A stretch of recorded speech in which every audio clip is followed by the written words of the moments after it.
Well, everybody, just getting some stuff done. Actually, we'll go to the live scene. Why not? Why not?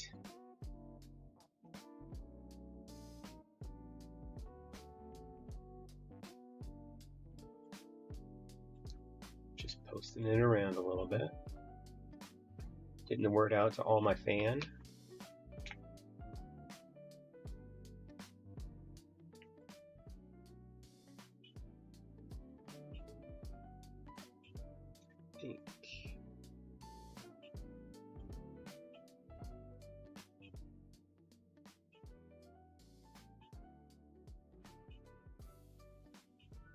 Yeah, that's still good. Okay.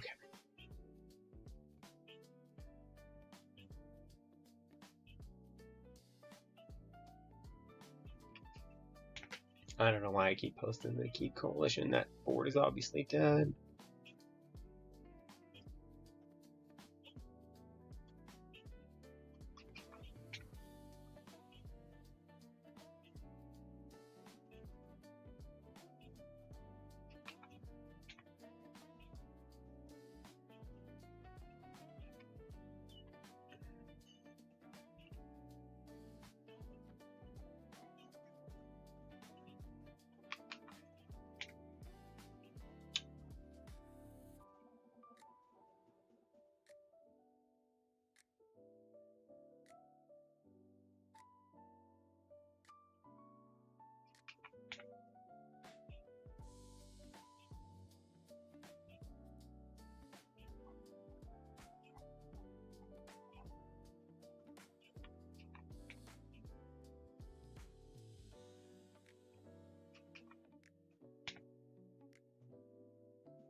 Okay, I think that's everybody we're posting to today.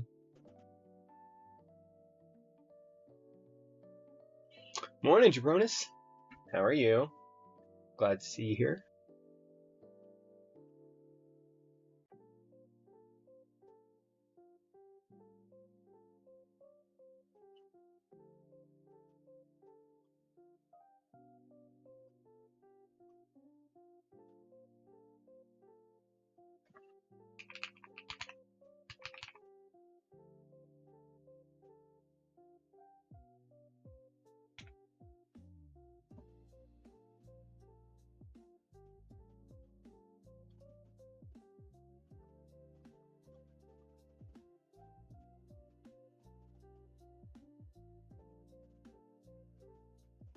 Okay.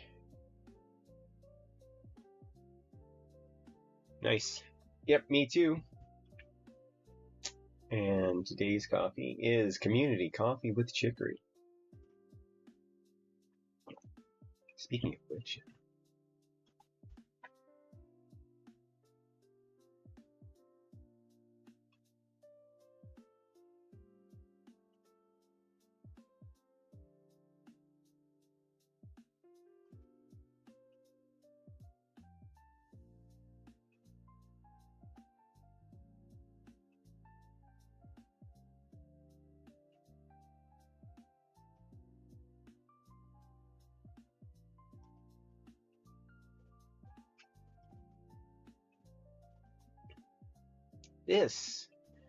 this is my favorite coffee. It has been since I was a kid, and it's probably because it was the coffee my parents drank that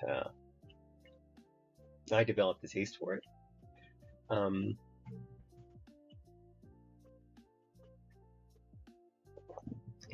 Yeah, so I just wanted to take a moment to shout them out.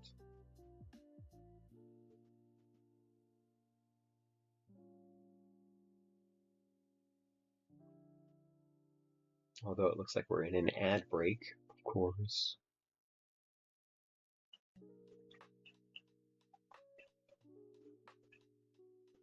I gotta make my 6 cents, I guess.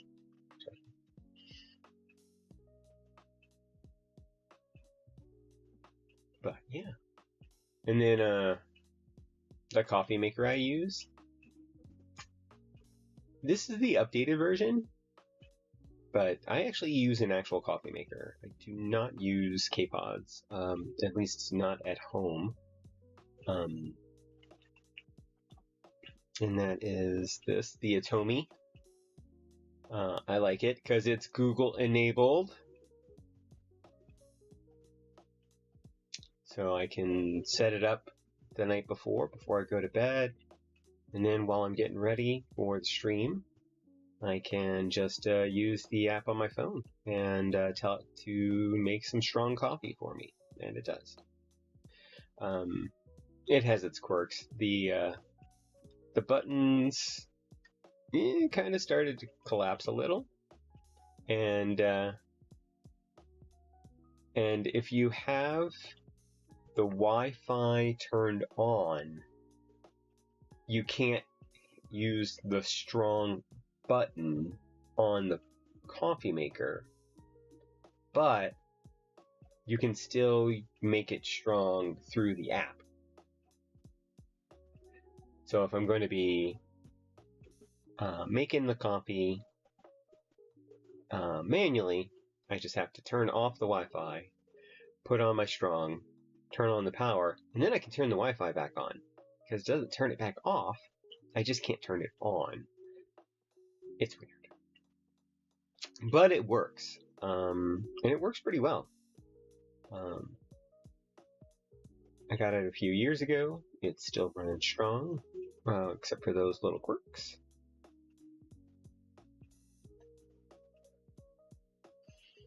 I don't know if I would call it a commercial device, but anyway.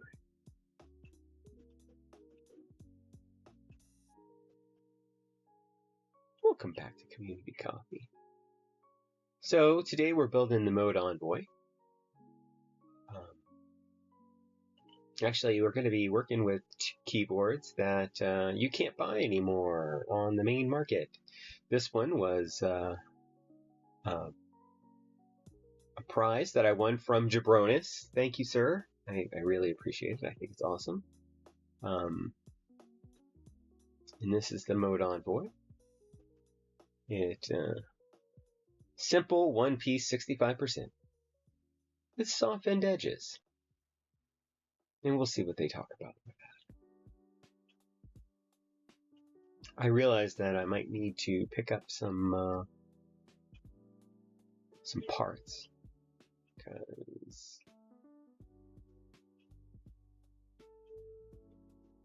it's the last hurrah for accessories. The only accessory that I don't currently own that I'm probably going to want to pick up is the walnut accent. I'm thinking about it. It is $30 though. I don't think I need a walnut accent $30.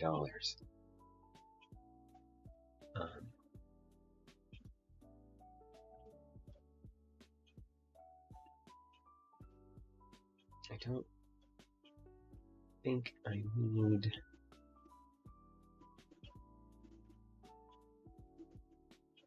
the... What's up, WizTech? Good morning. Or actually, good evening for you. So, good plan. I need to do laundry later today. So,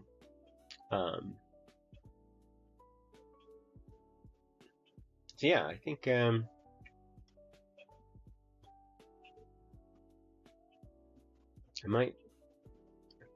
considering maybe getting a second hotspot PCB before they're unavailable. But again, that's $45, and considering everything that's going on with me right now, I kind of do want to get another set of mounting blocks. That could be important.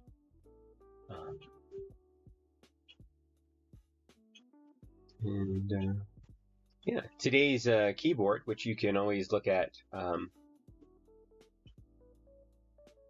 I did not get the Wuche sample HE pack for $1 and free shipping. You should drop a link so that I can go take a look at that.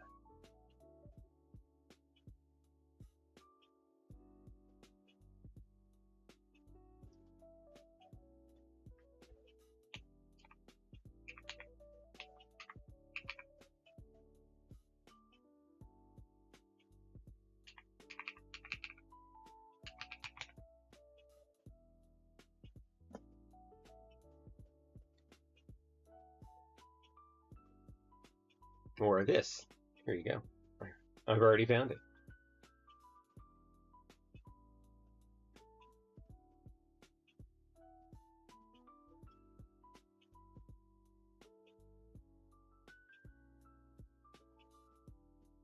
Nice. Let's see. I have the Pink Lotus. I have the Ocean Whisper. I think, and then I have the red one. The Blood Diamond or whatever it's called. And those are that's the only diamond switches that I have right now. I've heard really good things about the Kulinon.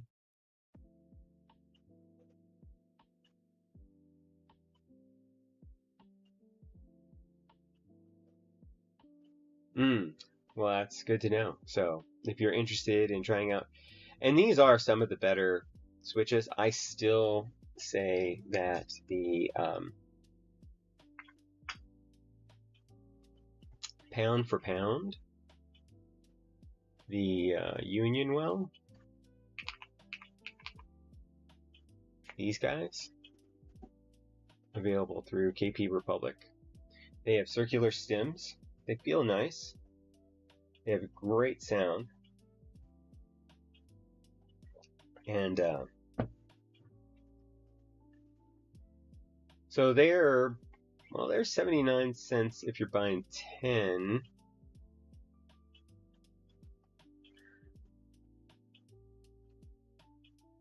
Come on, where aren't you going?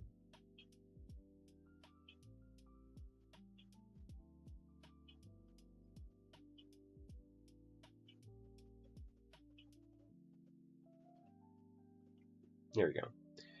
So you can get them for $35 for 70, which is just under 50 cents a switch. This is using this code, but you can use the code TheAdept in checkout and save yourself $5. But this is a good switch as well. Yeah, 50 cents a switch for Hall effect that actually sounds decent and feels decent and has a milky and clear coat housing or clear housing. Really nice.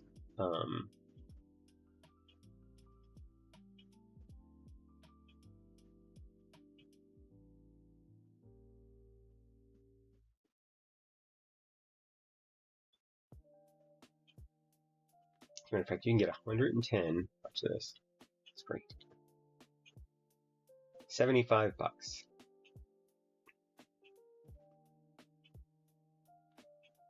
Not as good a deal as the 70, but you get 110 of them.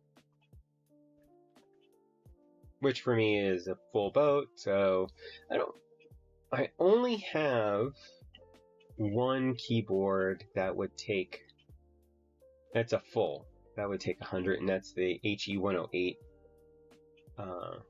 by Eaglemaker. Currently, I have the Wingtree Yuchi in there.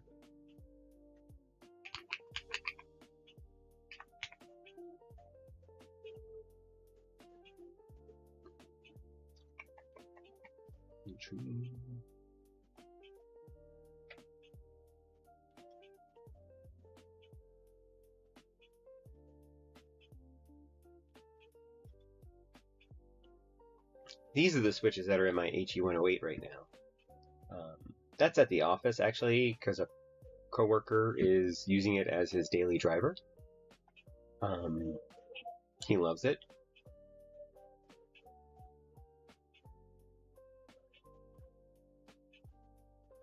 But again, this is 40 cents a switch. In my opinion, they don't sound as good as the Union Well, but they feel just as good and sound good, just not as good. They are kind of high pitched for me. But yeah.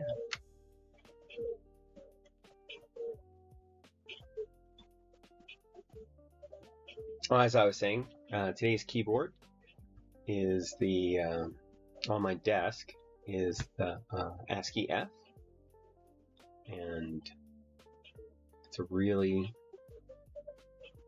good. It's one of my few top mount keyboards, and it sounds really good. Let's see if I can get some.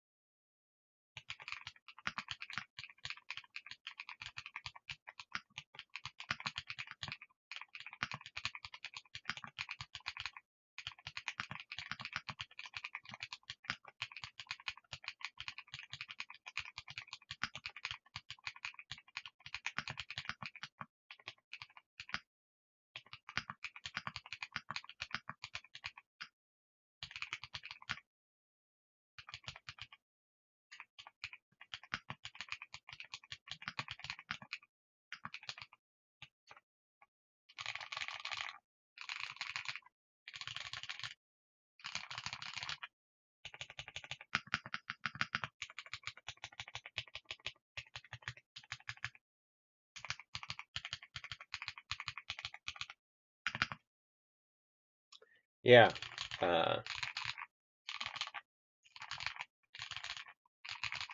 it's clacky, but actually in a good way, which is very hard for me to find because I'm not a big clacky fan. This has got the egg yolks in it, and you can find out any morning. You can go !keyboard and see what my desk keyboard is at the start. Usually makes an appearance again later on towards the end. But yeah. But we'll put this one away for right now because we do have a lot to talk about today. But we can't talk about anything without music.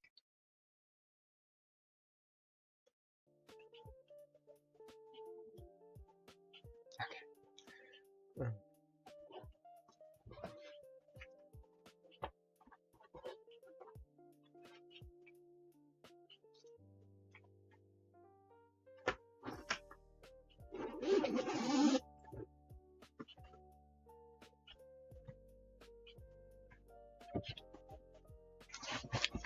All right, so the Mode Envoy. This is their 65% keyboard. Like I said, they no longer make this model. I think they're probably going to make a new 65% with their new designs. And this was a gift, or a gift but a prize from Jabronis on his stream, which I'm super excited about. We have extra stabs. The stabs that came in it, and we're going to talk about stabs in a little bit, are the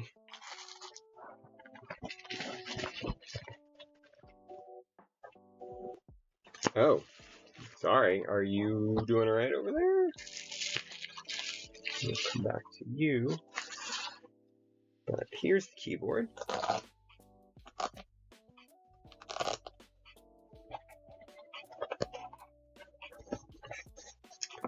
As the hard case said, this is the Mirage colorway.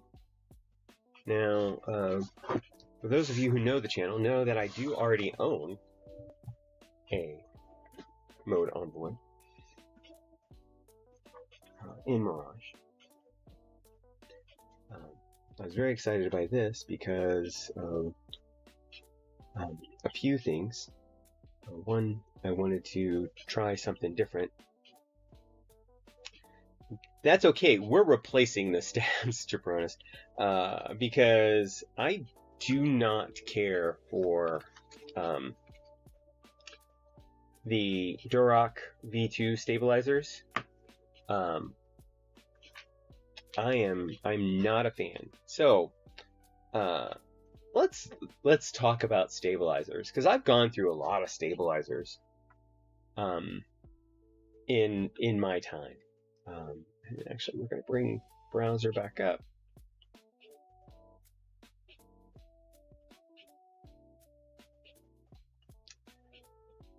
So the stabilizers that are in there right now are the Duroc V2. It's a pretty popular stabilizer with the crowd that's been around for a while, and it's a screw-in, and this is currently a 6.25 U. It did not come with a 7U wire. Again, it's not going to matter because we're not going to keep them in here. It's your basic overhook stabilizer. It has pretty good tolerances, but I mean, you can see, well, you can't because I'm not showing it because, let's see. You can see that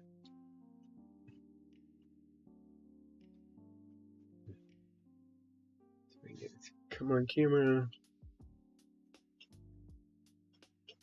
There's a lot of lateral play and vertical play on these stabilizers. Now, when I was first starting in the actual custom building part of the hobby, I heard from a lot of people that the Duroc stabilizers were some of the best, which of course led me to try them. And they did not meet the needs of what I wanted, and so I ended up returning them and getting, I think, Gateron screw-in stabilizers because they had palm housings. I actually used those for a little while. I actually do not have those in my examples, but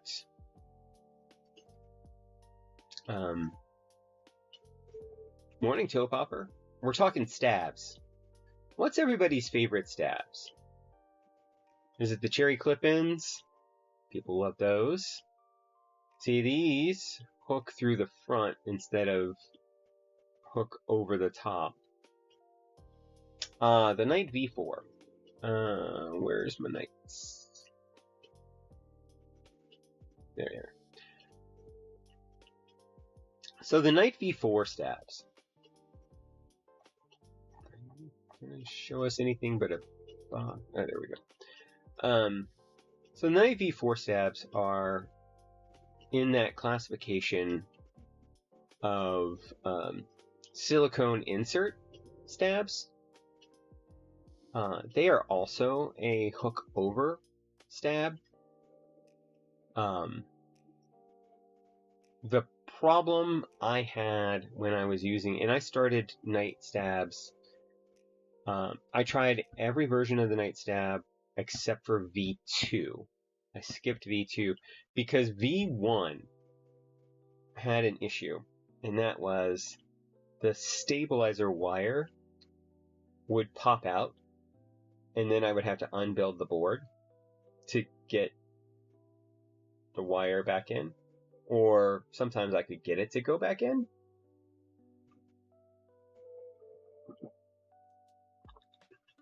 And of course, I did forget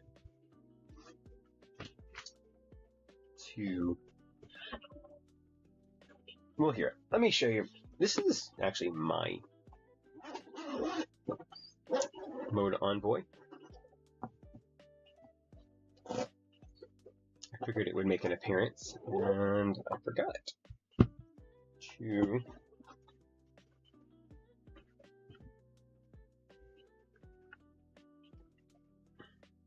bring up one of my favorite.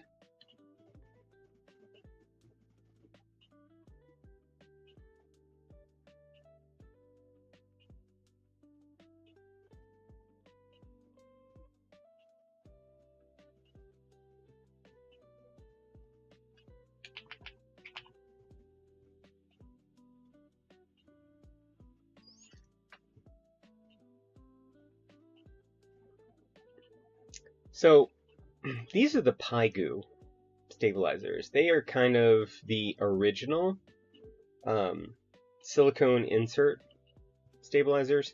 And there's a few names for this. Wuche Studio has their stupid stabilizers, are basically a rebranding of the Paigu. And then you have the Maze. The Maze are, you can find them sometimes. They're somewhat harder to find. They are available on KP Republic.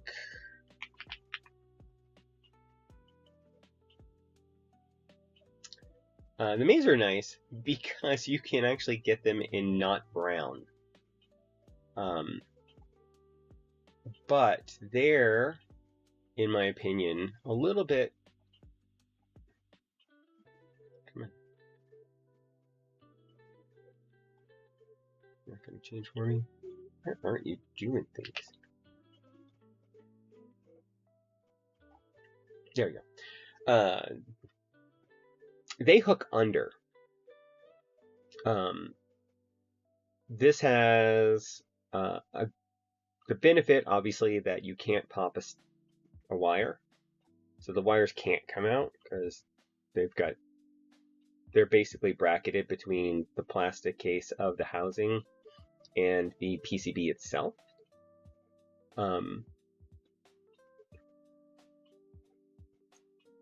But their small fault with that is that when you're putting them in, they're kind of a hassle sometimes, because the stem can just come out the bottom. It really does. Now the tolerances on the Paigu, Stupid Stabs, Maze, they're about as good as the Duroc. They're not great. As you can see here, there's like a huge gap in that second picture, the top down.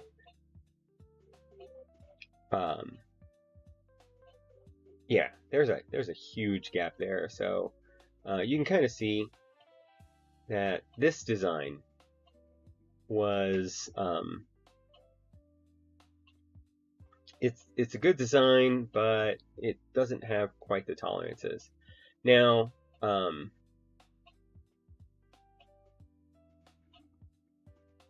come back to you. Now, if you want to talk about tolerances, you have to talk about the stabies, which they're tight to the point of can sometimes feel even too tight, as if that's a thing. And yeah, just everybody insert as many dirty jokes as you want in here when I'm talking about tight tolerances or whatever. That's cool by me. I'm good with that. I've tried one set of stabies. I have not tried the 2.1 version. I don't know if that is a...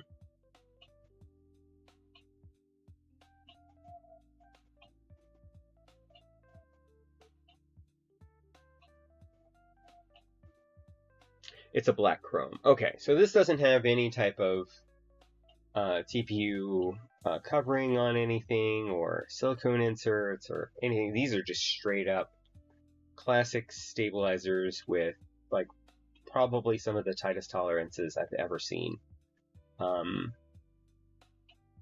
And probably part of that is why I did not stick with them, because they just felt too firm.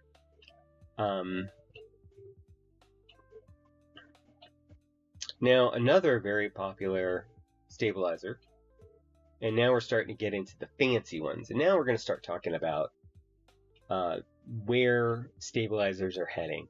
And you have the Type Plus. So the Type Plus uses this hook around.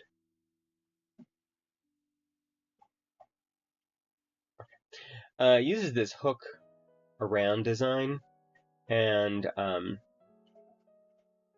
that allows it to rattle less. It's a little bit more stable, although your thoughts may vary.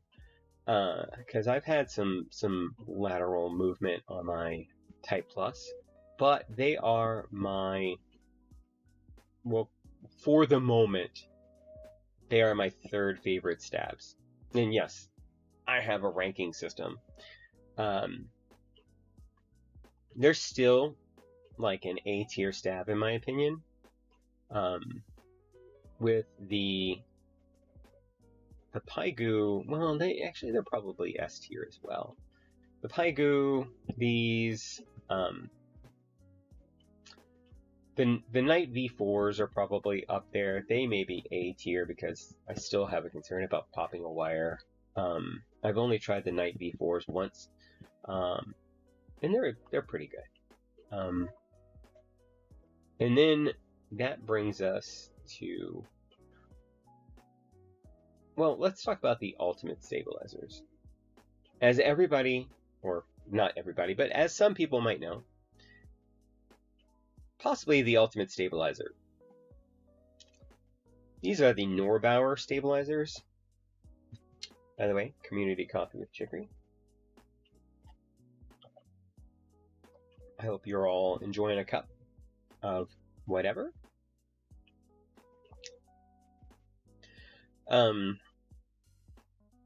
So these were designed by Norbauer, and they're used exclusively in the Seneca. Each piece is individually made and hand assembled, and oh yeah, yes, definitely get your coffee on.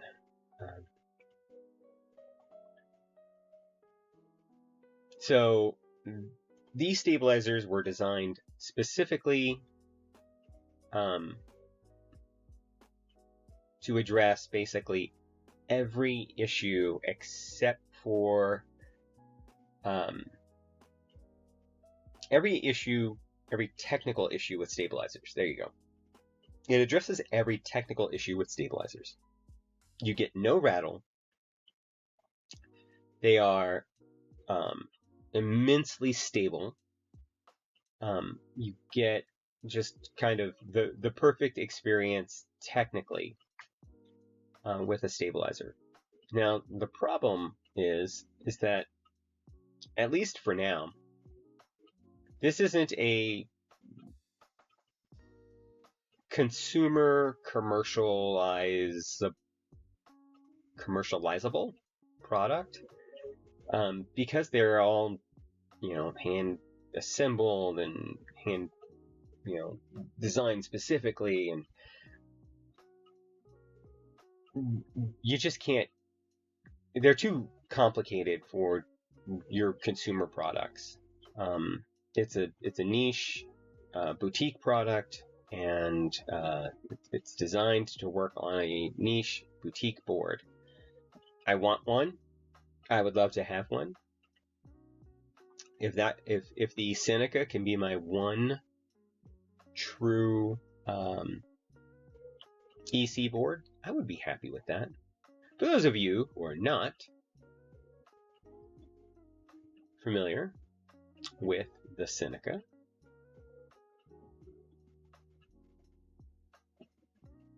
this is the Seneca. Seneca is an EC board. There is a 9 to 12 month waiting list to buy one of these $4,000 to $9,000 keyboards. The $9,000 version of the keyboard is made of titanium, and comes with a riser or as a separate product, which here we go. Because the Seneca itself is flat. So, yeah. So yeah, that's the Seneca stabilizer, and it might be, maybe it is the perfect stabilizer, except for you can't buy them. Now, a contender and the stabilizers we're going to be running with today. Yes, it is the most expensive stabilizer on the list because you can't actually buy them, which also makes them the cheapest ones on the list. I mean, you can get them, but you just got to buy a Norvauer Seneca keyboard to go over it, and then you can take the stabs out, and pop them in somewhere else. No, I don't think you can do that.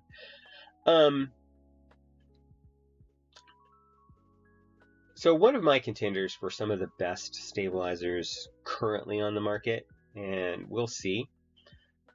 I recently tried these and I love them. And these are the Designer Studios Adaptive PCB Mount Stabilizer V2s. Now, they utilize, and I don't know why other companies are not using this, but essentially they have a little guide underneath that keeps the stabilizer wire stable.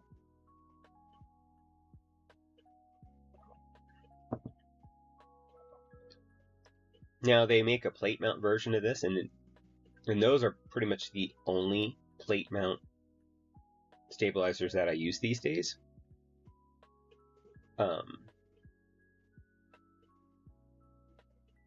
And here we have them live in studio. Studio. It's not a studio. It's my den, or my office, or my guest bedroom. So these are the adaptive PCB mount stabs. And these are better packaged than the last set that I've got.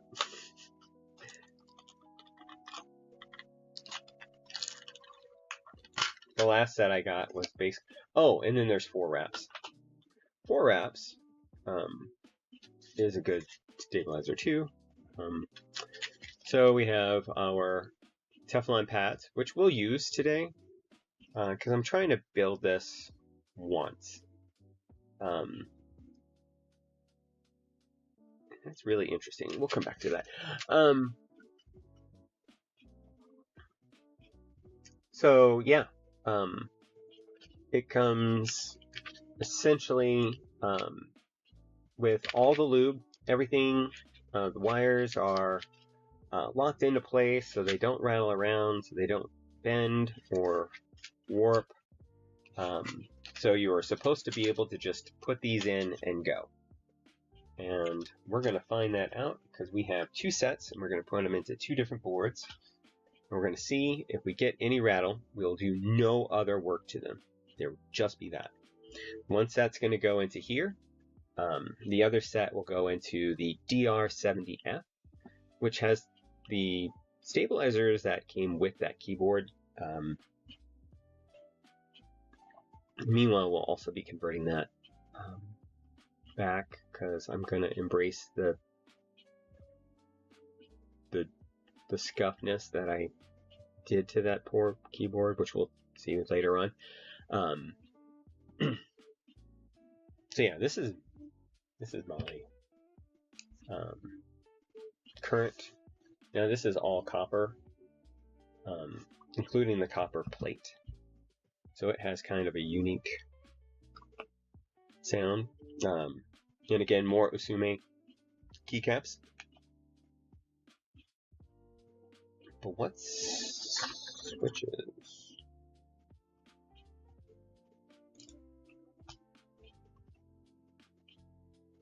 Oh, okay. So the switches in this keyboard are the KeyGeek Sarah switches. Let's take a listen. So this is what my current sounds like.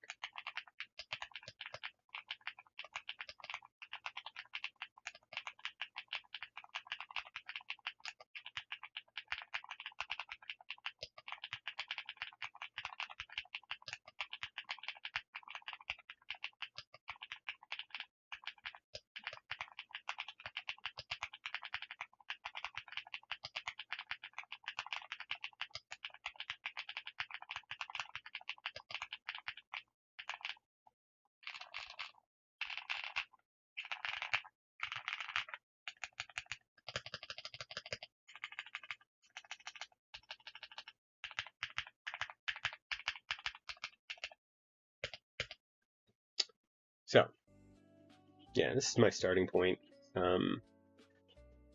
We're going to be going with in a kind of a different direction on the new one. It is going to be we're still going to keep all the foams because that's kind of a me thing.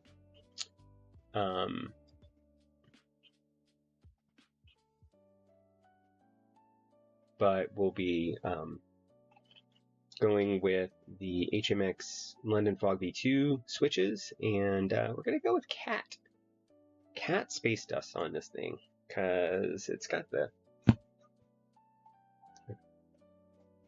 chroma weight on it, and I think that with the chroma weight, I think the cat will look fantastic.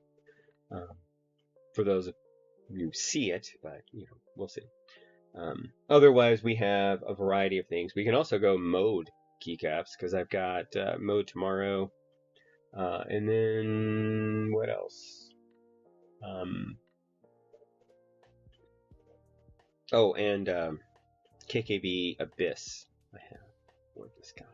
We wanted to do that instead. I was trying to think of the things that would match the Mirage colorway.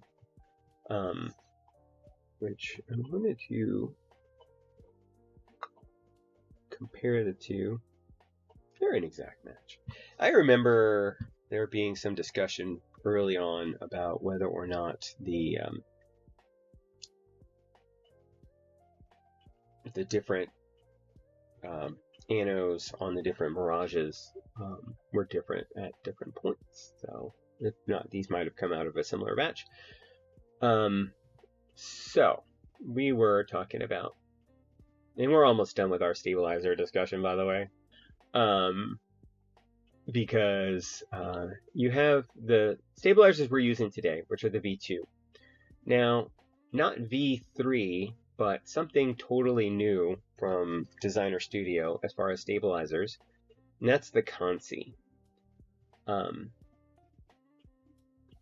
The Consi stabilizers are,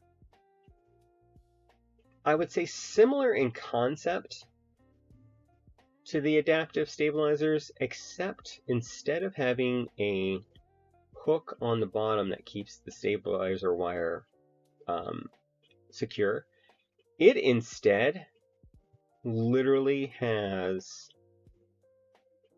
a joint inside the stabilizer stem that holds the stabilizer wire as it goes up and down, and it just moves back and forth. So theoretically, again, you will have zero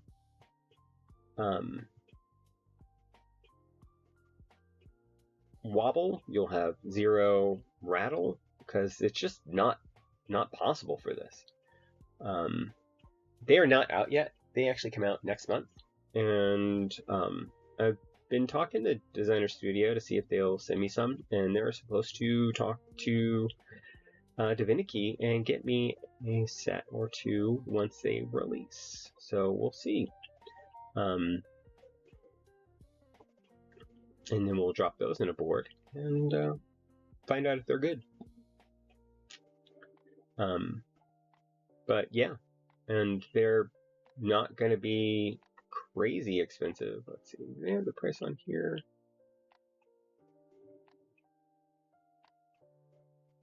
Is there the price on here? No.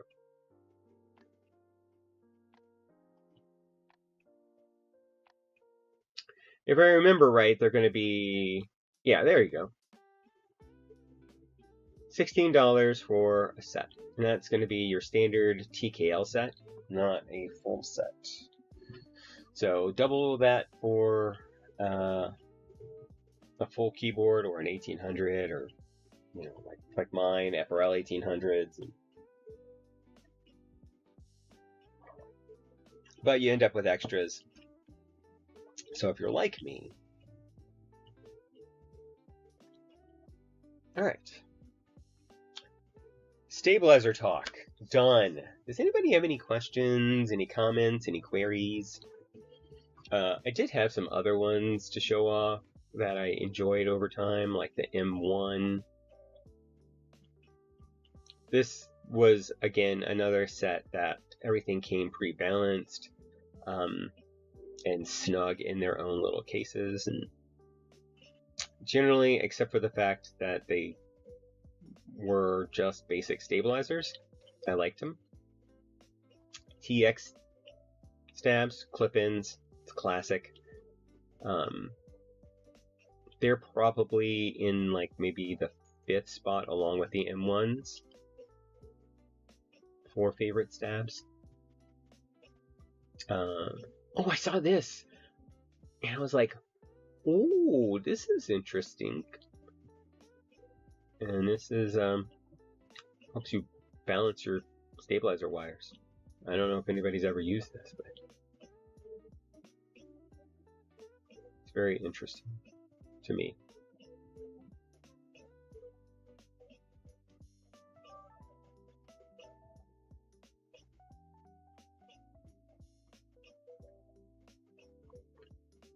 Anyway, all right, stabilizers. I could talk about stabilizers for quite a while. This is the coffee I'm drinking this morning, community coffee with chicory, New Orleans style. That's because I'm originally from New Orleans, and yeah, I love it. It's what I grew up on. It's what my parents drink. I used to steal sips of my mom's coffee. There's the R70F. Hint, we'll come back to that. Seneca, Stevie's, Type Plus, M1, Knight, Seneca, Corsi, and the ones we're using today, we'll leave those alone. Alright.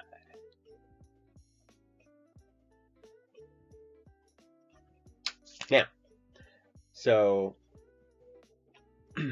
this is the copper weight. This is the chroma weight. I don't think I'm going to change that, but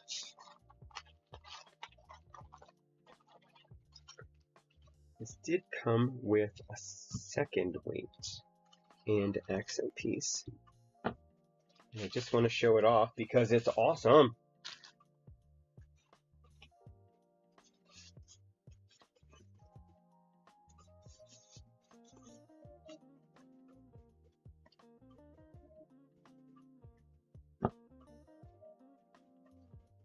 So, yeah, look up my nose. Oh, don't look up my nose. What are you doing? It's crazy. So this is the silver PVD shiny weight and accent piece, and this is awesome. Like, it's interesting that the back is not PVD. I mean, that's generally how it is, but you know, it's interesting. So, this was a contender. I was tempted to use this, and then I thought about using Space Dust, and I'm like, oh, if I use Space Dust, then I want to use the chroma. But I just wanted to show that off.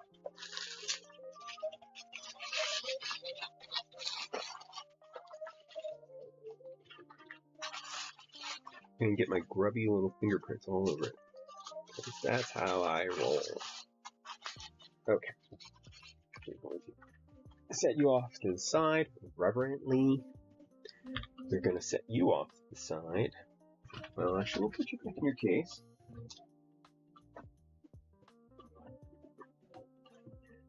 So we can, although, let's see something here.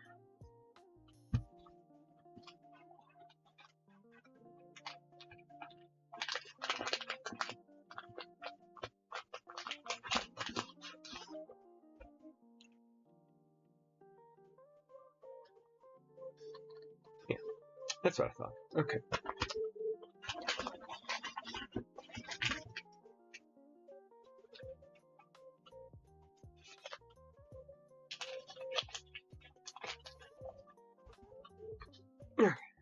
Yes.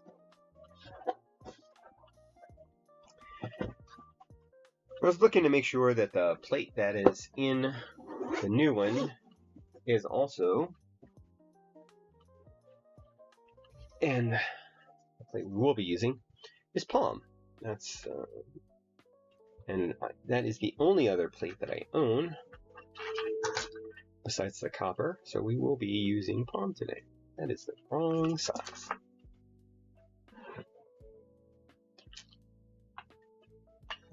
So let's go ahead and... Oh, did anybody else order the agar screw tray? I did.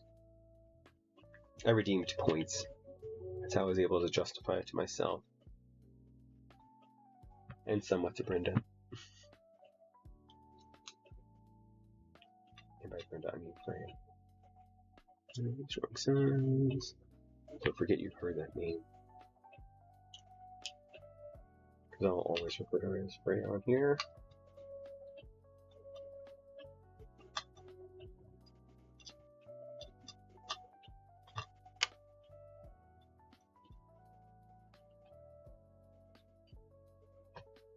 Interesting. There are shims. I don't think mine have those shims.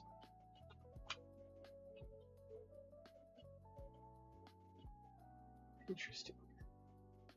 That's nice.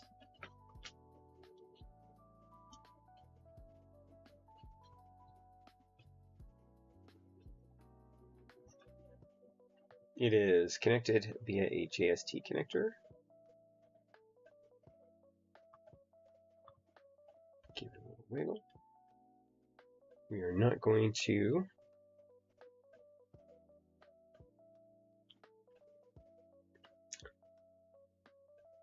let's check out our compatibility real quick, which is say step caps and 7U, and that's it. We do have a manual reset right here, so that's nice.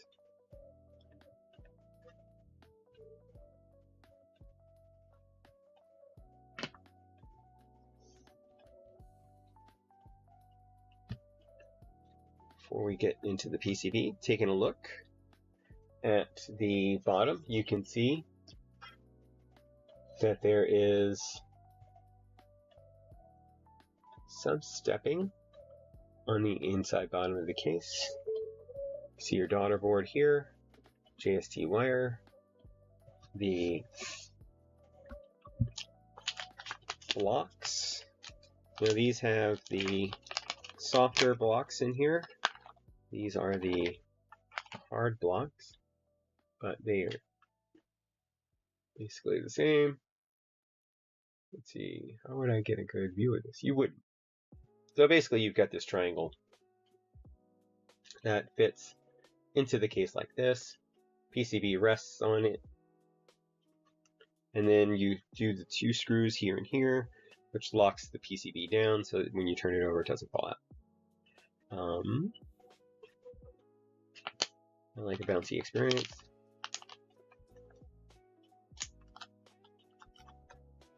If you were replacing the weight,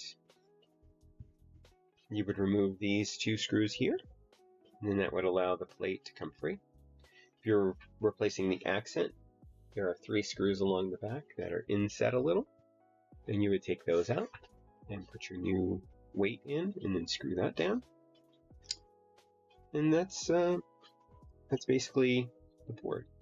This is a solid piece which fits in this notch.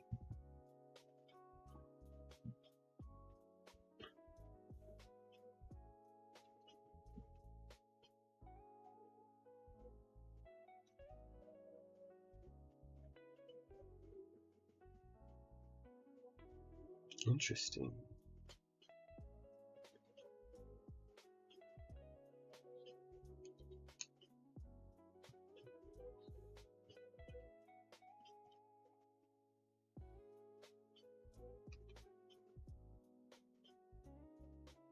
The plate is screwed in at 4 points to the PCB. How's everybody doing today, by the way? Everybody's staying away from the heat. It's already 72 degrees here in Denver. It's only 8 a.m.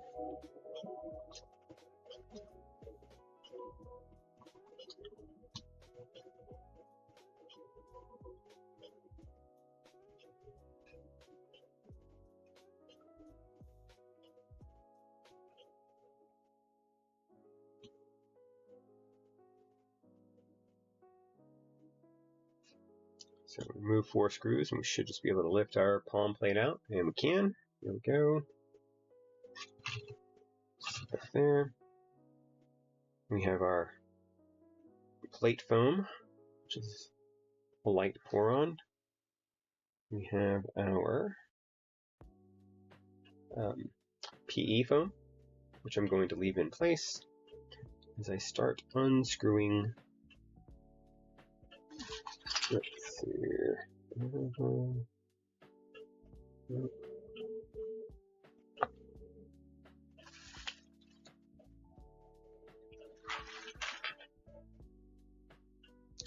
like using my little QWERTY keys Phillips head.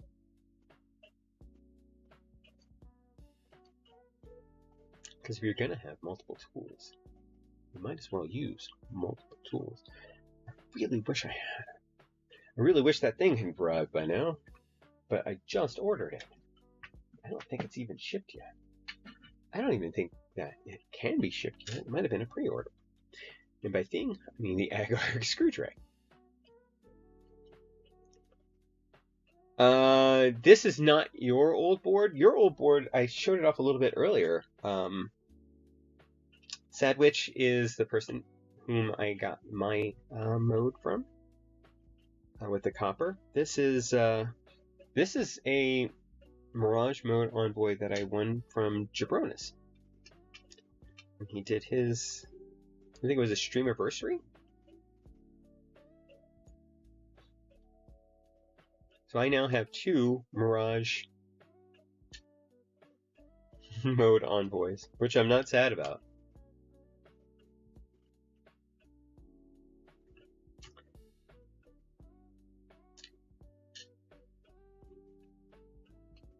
I currently have, currently it has the chroma one, but there's also a, it came with the silver PVD as well. I'm going to keep the chroma on here because I'm going to put cat space dust in it, on it, with it, at it. Because I think that's a good combination. I love the chroma. I like it because it's not PVD, which means it might scratch less.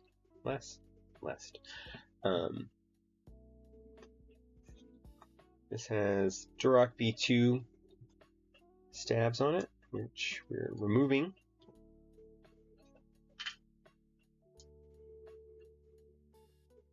By the way, since I've tried a lot of stabilizers, I also,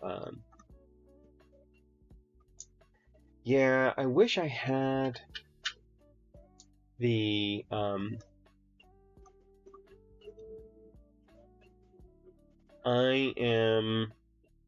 it didn't come with switches or keycaps, so I am changing out the stabilizers because we're trying, and by trying, I've tried one set of these before. These are the Designer Studio adaptive stabilizers. Oh, right, I do have to take this off so that I can put on the pads. Yeah, me too. I only tried the Duroc stabs once, and I didn't like them, and I returned them.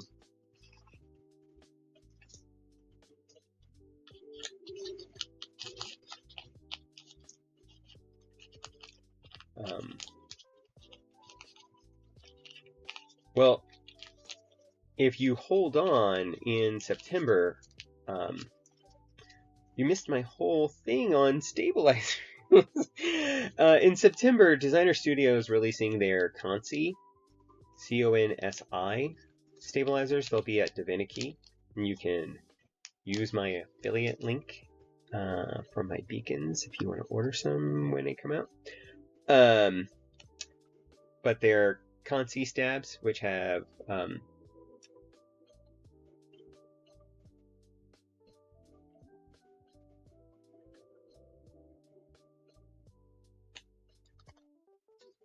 let's see. So we need. I'm gonna take off my glasses now because things just got serious.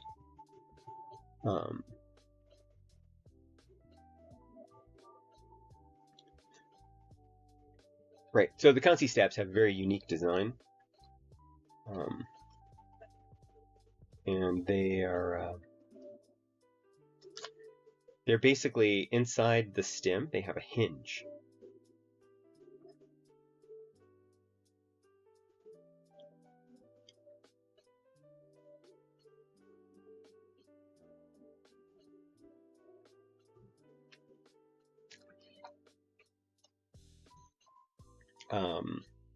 And they're supposed to be sending me some. Well, Divinity's going to send me some. I was talking to Designer Studio about it. Alright, so I think I need this one.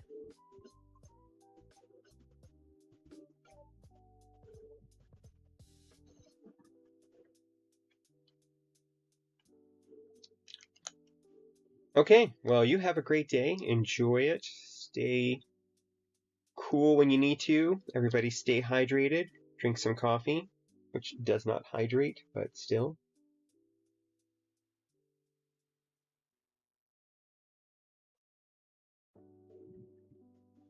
And remember that caffeine is not hydrating.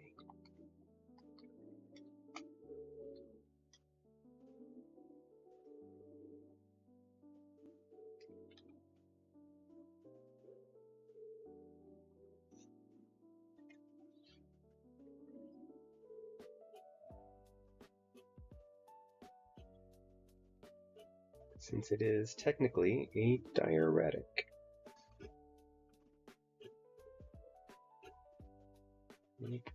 Look at it.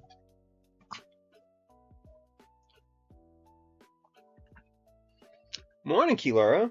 How are you doing this morning?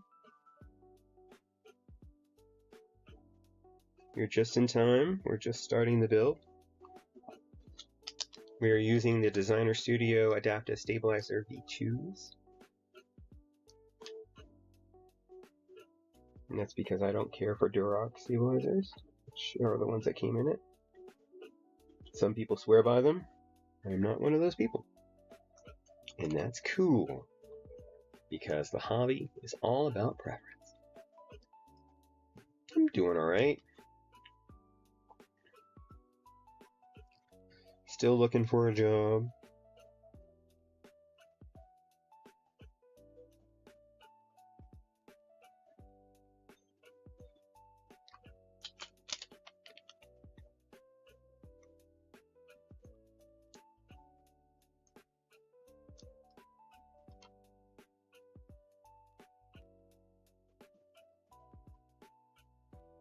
I can use you all as references, right?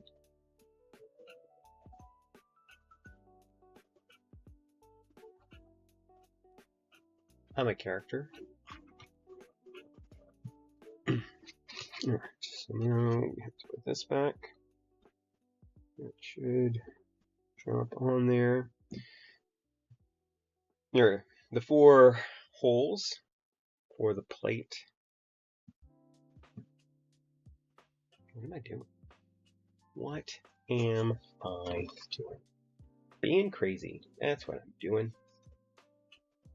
I gotta put the first set of stabilizers on, and then we can turn it over.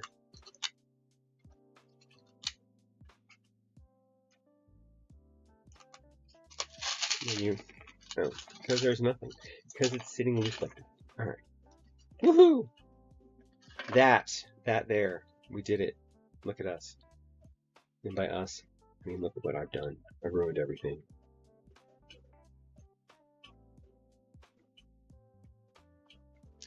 So on your stabilizers, for those of you who are not in the know, and I expect everybody probably is that's on the stream right now, There's like a little bridge that goes towards the front of the hook. We're going to grab your 7U stabilizer first. So then it goes in.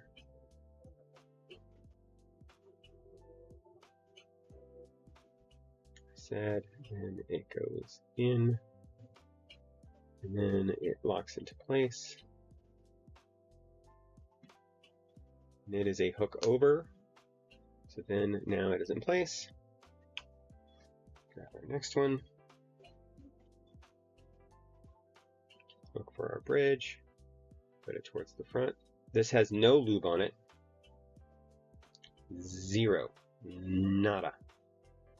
If you hear kind of a worry noise, my neighbor has a little electric air blower, and he loves, like every day,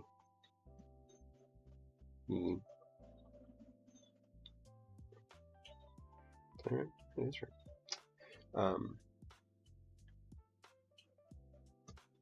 blows off the drive, or the walk out front of our house and his house, and just the entire way.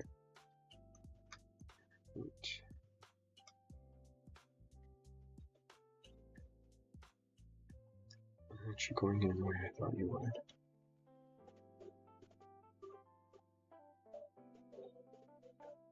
Are the Teflon pads making it too thick? It shouldn't. It's kind of the design.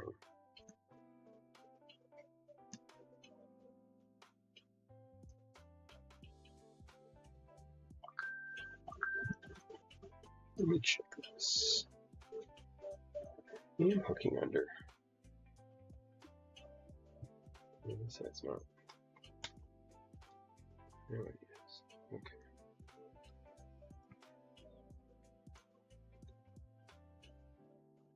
So I don't normally use the Teflon pads, and I wanted to use them this time because I wanted to, again, give the adaptive stabilizers their best shot of being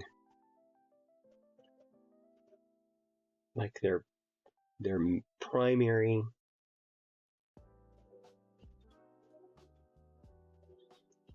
the way they ought.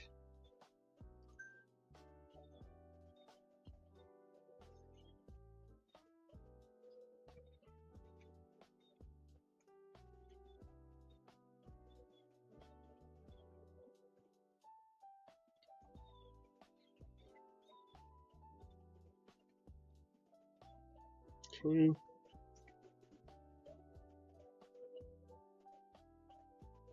No, theoretically they should need zero touch-up. They are install and walk away. And that is part of what we're testing today. Normally I would apply a little 205 to the wire and a little 205 to the housing, or to the stem. But since we are chucking these out,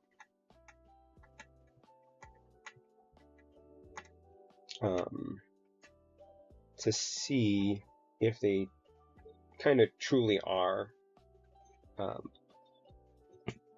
set it and forget it, that is what we're going to do.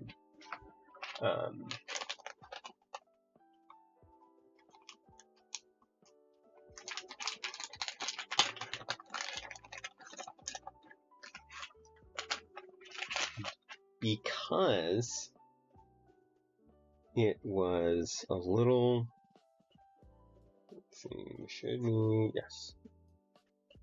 Because this is a 7U now, we have to invert it. This has actually never been done on this PE sheet, which is interesting. So I have to poke through, it inverts. Let's grab, I think this is a 7U. And it is.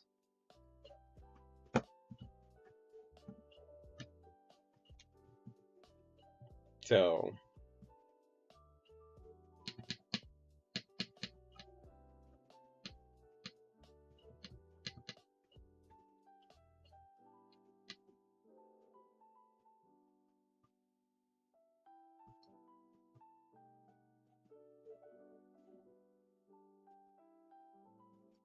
You can't really hear it?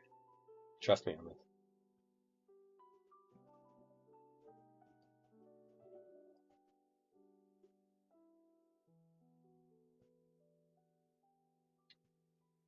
It seems like, let me show you what I'm seeing here. So, is it all the way on? Okay, it is all the way on. So you have your, and that is good, but side watch. No, I thought it had a bit of a wobble. It does not. Does it make a sound?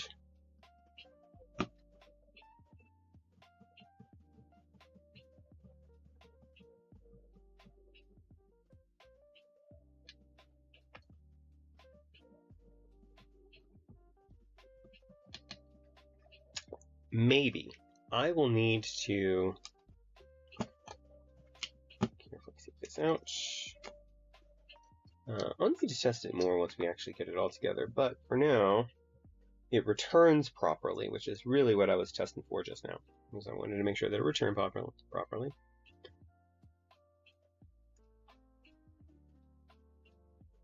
And we'll do our next stabs.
I think these Teflon pads are just fucking everything up. I really wanted to use you guys, but I think that using you is going to break my heart.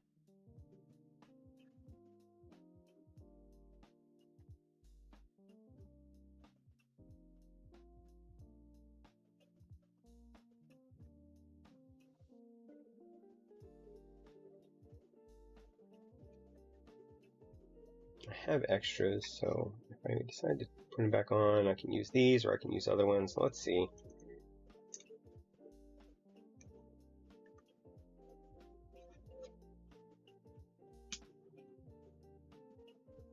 Yeah, I mean, yeah, that locks in place. Well, we'll screw these down and then I'll remove the spacebar one, because that worked exactly the way it should. So, Teflon pads. My first sacrifice in this. It said to use them if you wanted like a thockier sound, which of course I do, but I also want this to set right.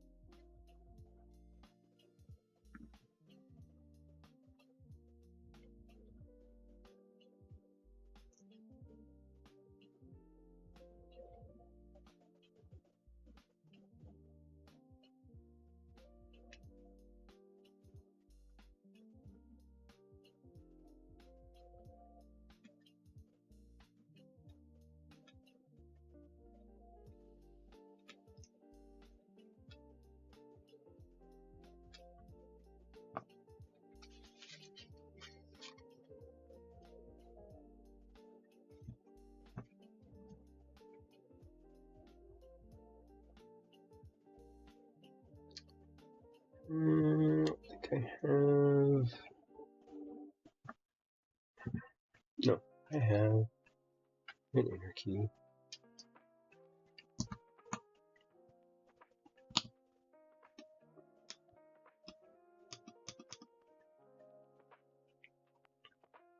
So let's check this one.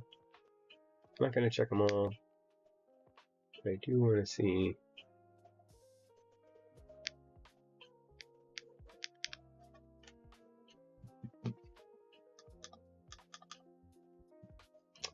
No sound. Okay, I feel confident. Yeah. I feel less confident about taking off this return key from here. That's snug as a bug in a rug. I do not want to mess up my GMK Metropolis return key. You'll be back.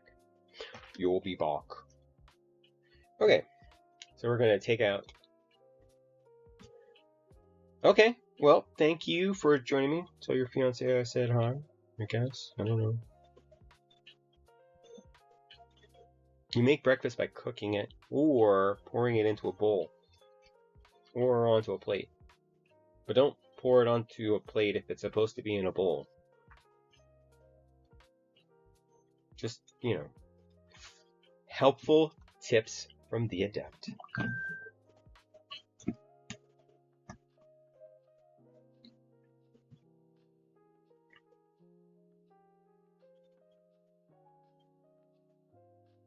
Funnily enough, usually, if something is supposed to be on a plate, you can put it in a bowl. But if it's supposed to be in a bowl, you can't put it on a plate.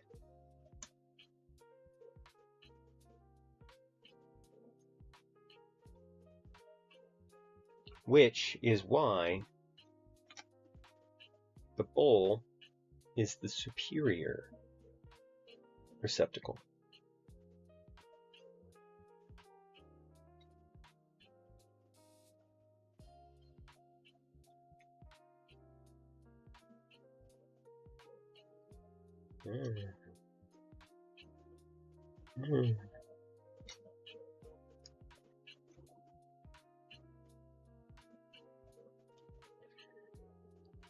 I try to explain this to Freya because she always asks me if I want a plate or a bowl, and I say both. We have bowls that are big flat bottom bowls, and we call them pla bowls.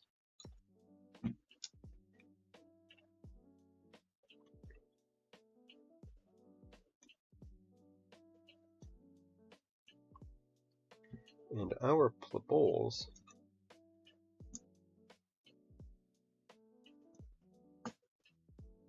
even still, this one is. Let's see properly.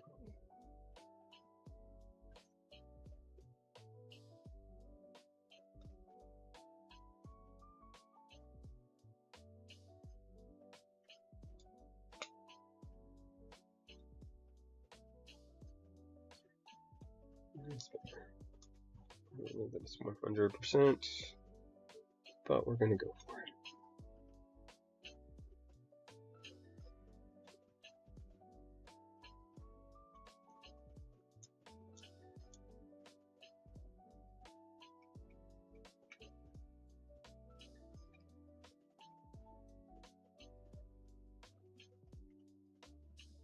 Yeah, I mean, bowls just make sense. Bowls and, for the most part, spoons.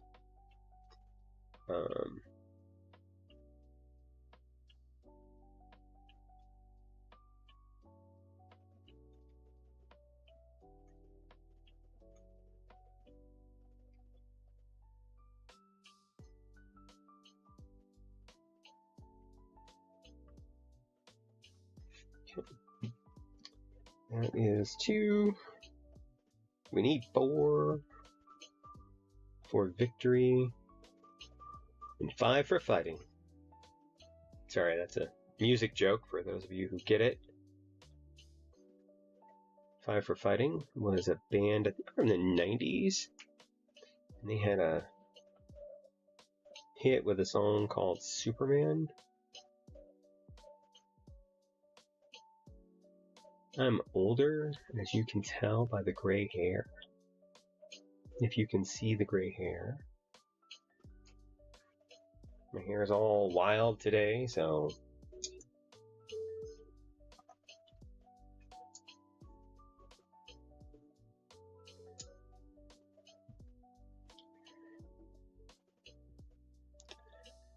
Kryptonite was 3 doors down, actually. I was gonna make that joke. No, it's the slow one. The I can't stand to fly with clouds between my knees. The It's Not Easy to Be Me song, Superman song, if you remember it. Again, old.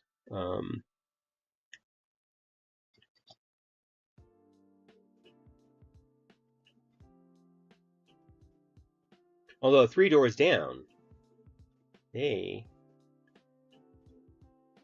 were a band from Mississippi, Louisiana.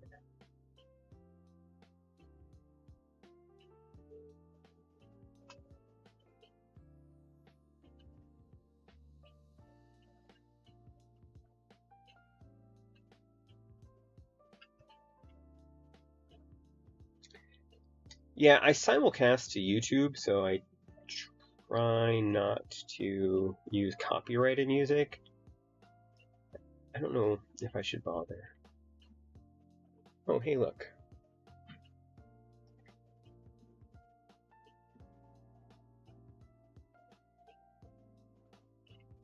You can't see my screen? Why can't you see my screen? When did that come in? Good morning, Minion of Satan.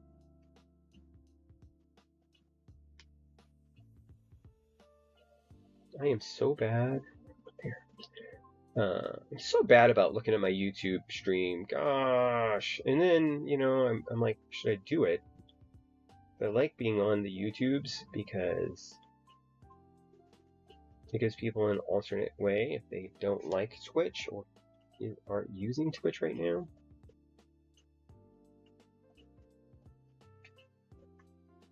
But I have the stream up. Can you see it now? Because I'm looking at it on YouTube. Now you have a bigger delay than the Twitch stream.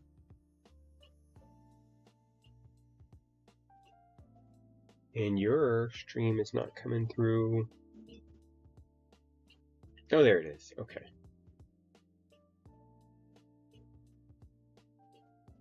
It's not coming through. Grr. Arg.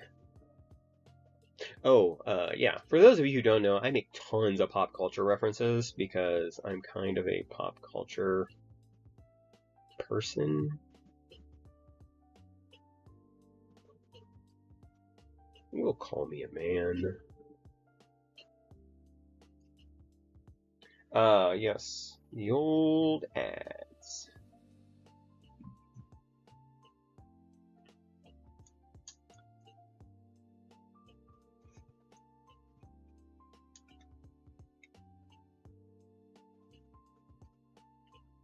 So do you pay for YouTube? Hey, it's 8:30. I know, because Freya's alarm is going off.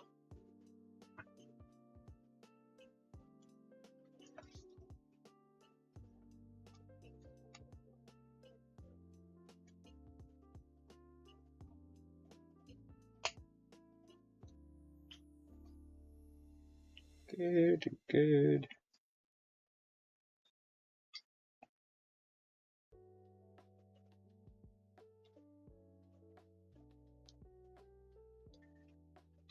Yeah, me too.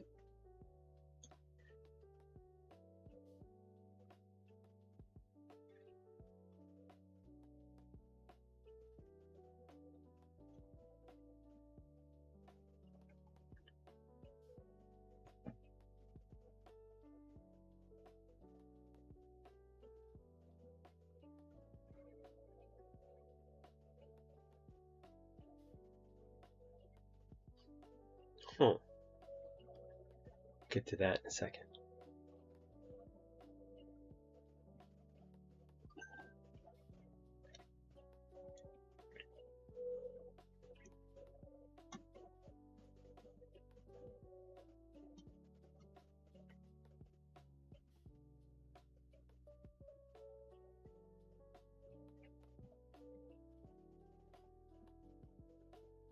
Everyone, this is Minion of Satan. They are part of the Keyboard Friends Club, also known as the KFC. Not to be confused with the KLF, because they're going to rock you. They are the Ancient Moo. How about that for pop culture reference? And if you are not familiar with the Ancients of Moo, let me tell you. The Ancients will move you.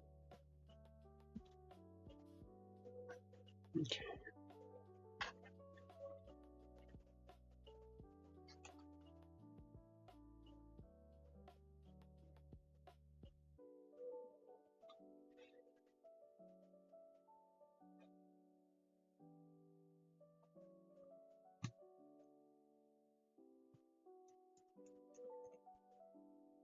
Since we have our plate and PCB out and everything, I'm going to get this locked down right now.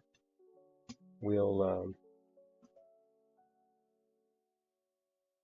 put our switches and keycaps on before reinserting it into the system,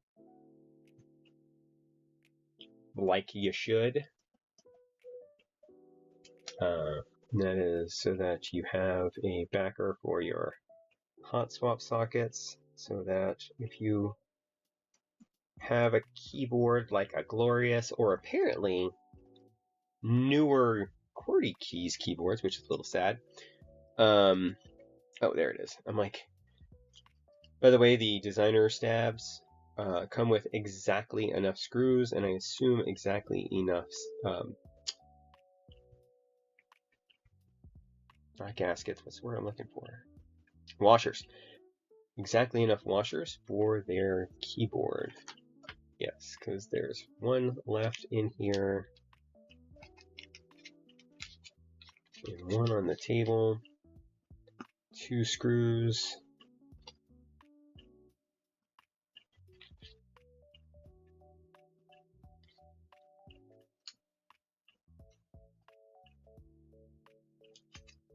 We're going to get this stuff out of the way because, you know, although I think I am just going to sack these.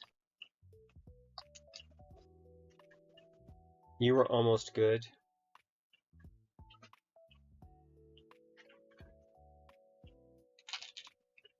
It's important to put away your toys when you're done playing with them. Like from that song, Sugar High, from the movie Empire Records, with Renee Zellweger.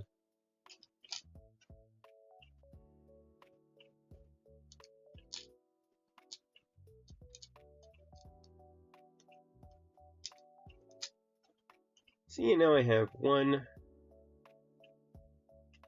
extra adaptive stabilizer for if I need to build something with more stabs. I'll have it.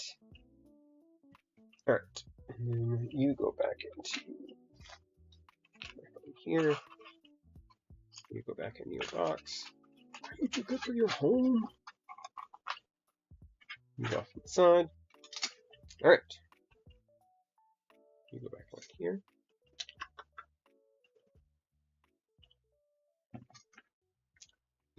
Cat hair. So again, these are the Owl Lab collab with HMX London Fog V2s. Ooh, before that, I'm going to take another drink of coffee.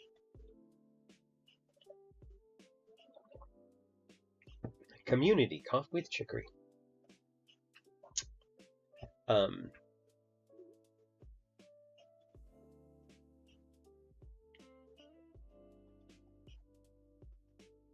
let's take a look. This is available from Divinity. I think it is it also. I don't think it's available from Unikeys. So it's got a PC top housing, P1 modified bottom housing, and a palm stem. So very similar, slightly different with the modified P1 bottom housing from a pretty generic switch. The pre-travel, which I thought was interesting, is only 1.9 millimeters instead of a standard 2, but not a fast like a 1.2 or a 1. But the total travel is still the same, 3.5 millimeters. You know, the same as generic. An actuation point of 43 grams of force, and that is kind of my sweet spot. That is where I like to be, is in the 43 grams. With a 49 gram bottom mount, which is decent, and I like that too. Comes pre-lubed and is about 30 cents a switch, so it's a fantastic deal as well. Not a fantastic deal. I mean, like, we've got 25, 28 cents a switch for some of our stuff. I'm going to grab our keycaps for this build real quick.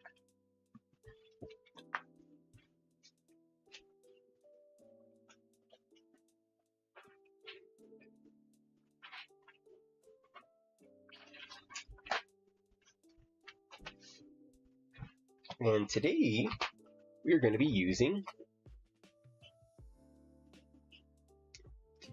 getting rid of this browser window. We're going to be using cat space dust. So cat profile is a little bit taller than cherry. I am going to use this. I love the striped one instead of the full color because I like the black look.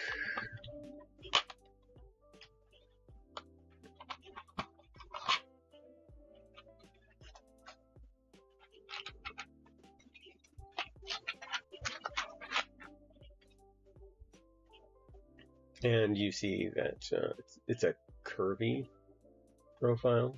This is the bottom row, obviously because it's the space bar. We're going to drop them on here.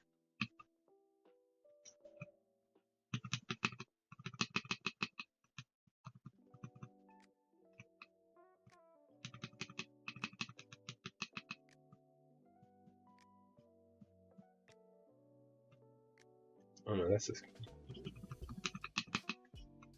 We'll see. We're going to build it out. But that's actually the only thing I'm going to be using from here.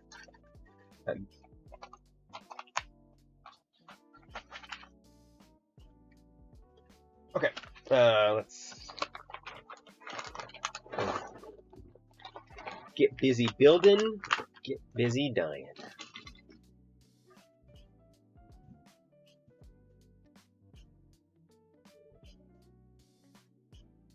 We do not invert for the 7U. You don't invert on the 7U on most 65% keyboards that have the notch on the right side, but you do on the left. So we will be doing that. So we should be able to fit this in like that, and it does.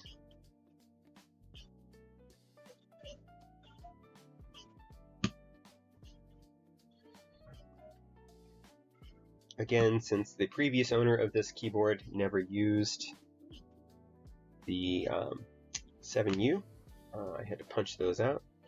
I am going to do a step caps because I love step caps. I like step caps like Gold Member loves gold.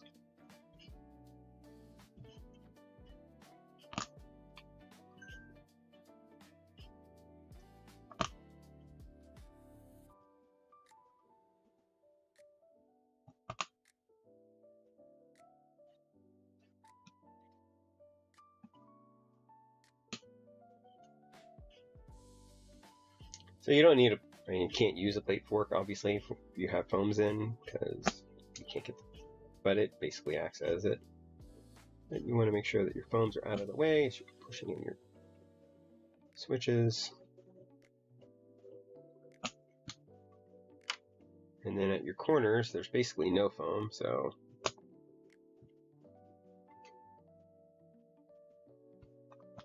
I like doing my corners first and then building a frame.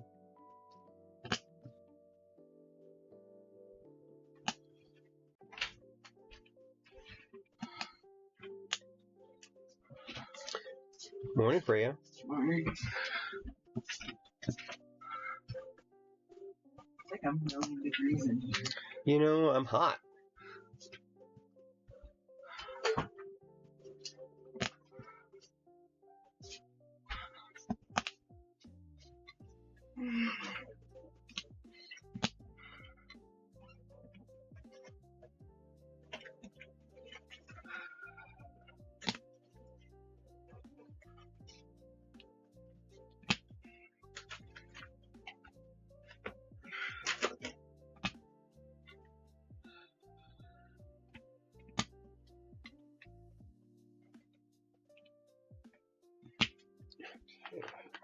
Morning, Kaylee. Kaylee's the cat. She's right here. What? She hasn't even said good morning to me. And she got down because you're here, so.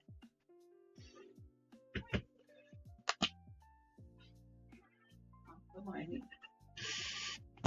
And then walked over there and yelled at her. I don't know if y'all heard. Like, what? I've been here the whole time.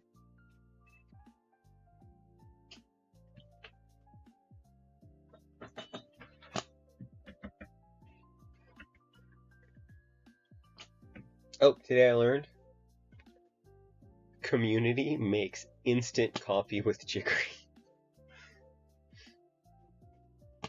I won't lie and say I'm not curious.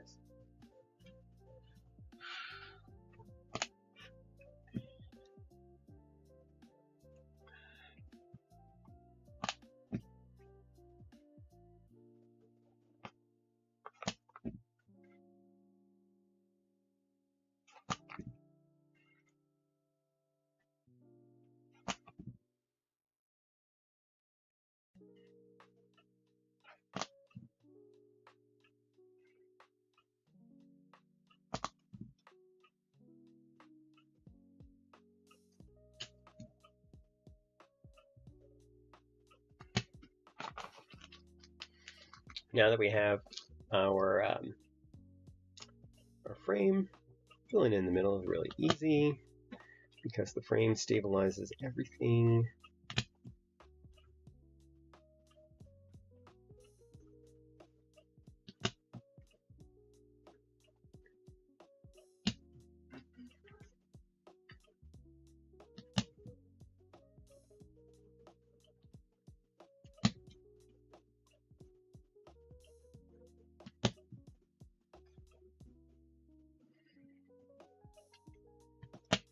And still, I tend to go back and forth from side to side, try to meet in the middle.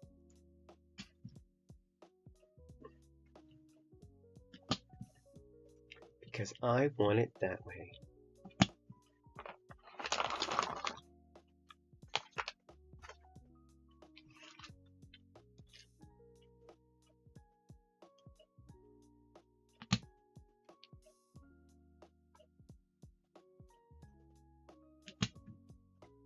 So I'm trying to decide whether or not the New London fogs are better, wait for it, than lunar stones.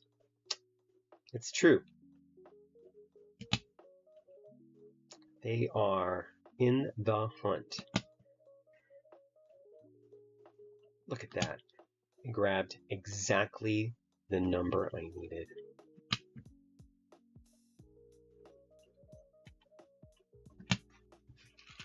My spares, put them away. Now we have our keycaps. Now for the keycaps, I realized that I should have looked up what goes where. All right, you. We're gonna just drop you in for a sec, so I can grab. I'll grab the ASCII F, which is right here. If you want the stats of my ASCII F today, you can go ahead and hit ! keyboard, and it will give you what the build is. Get you out of the way for now.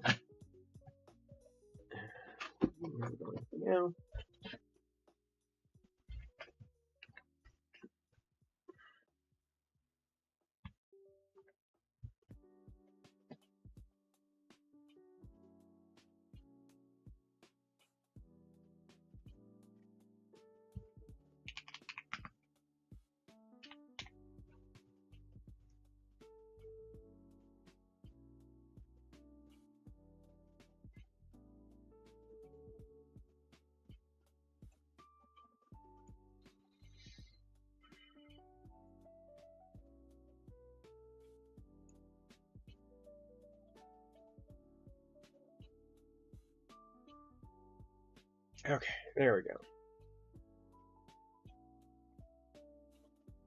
So the cat space dust set has, instead of your normal words, they have all these different space terms.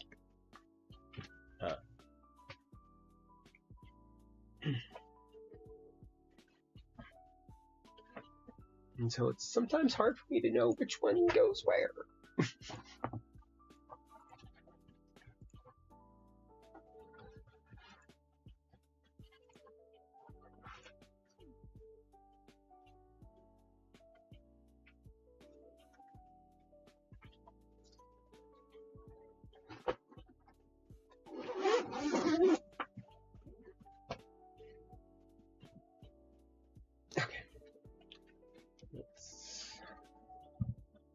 Raise this out again.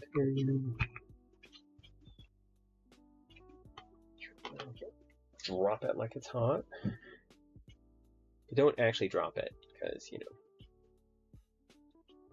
that way. Because you don't want to damage this beauty.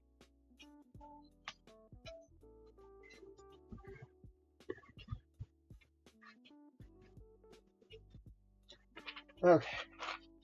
So, what do I got, and what do I need?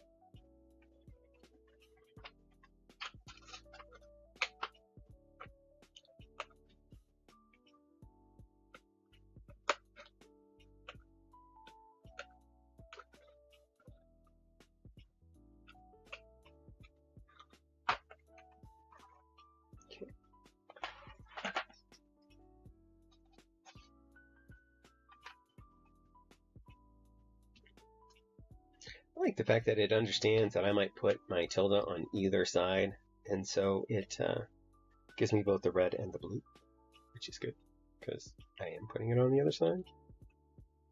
I do not currently have a function row set for this keycap set, so I can't put it on a TKL. I also have no numpad, so I can't put it on an FRL 1800. So it is really good for 65s and 60s. And 64s, this actually works on the Zoom 64 because it does have a 2U shift.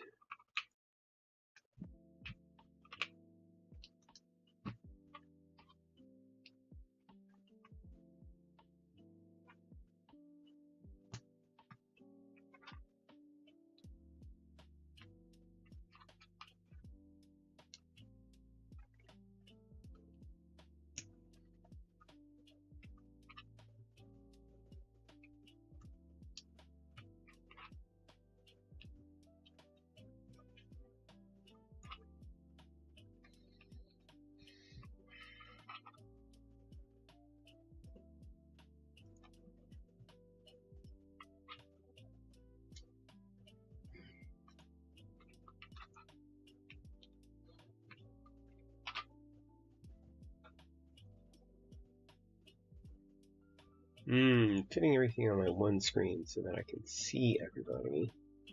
If anybody wants to chat. But also be able to see this. A little bit of a juggle.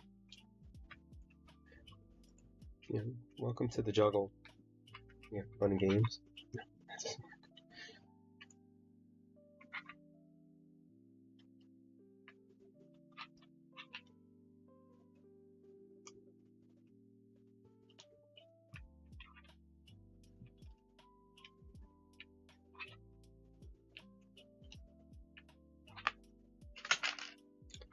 I don't know what that was. I have a feeling I'm going to need it though.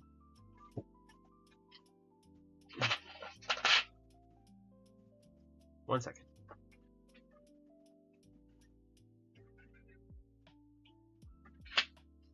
Let's see, what was it? Semicolon. Yeah, I'm pretty sure I'm going to want semicolons on my keyboard. Dusty floor.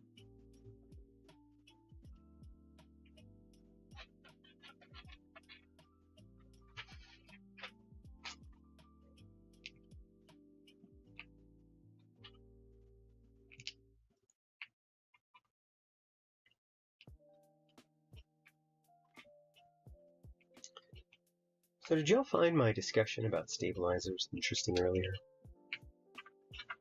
I'm trying to gauge, how much of this extra content I should be delivering.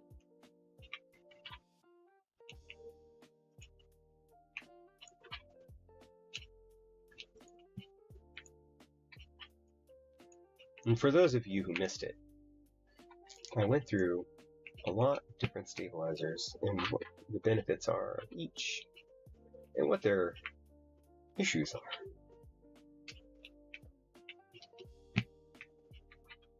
These are the Designer Studio adaptive stabilizers for PCB mount, and these are the V2s. Anything else I need here? I go with bars, not scoops, so I'll deal with that.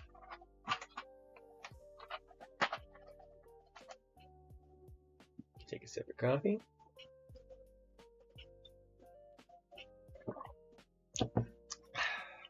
Okay.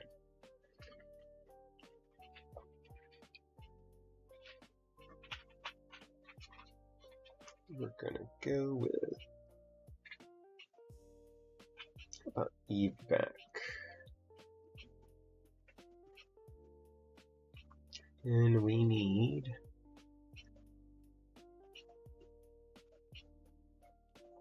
bell.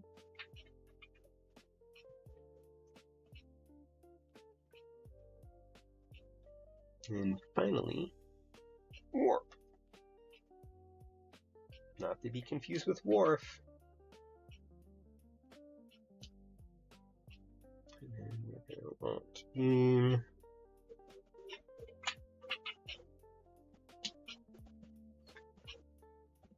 Roll, pitch, and yaw.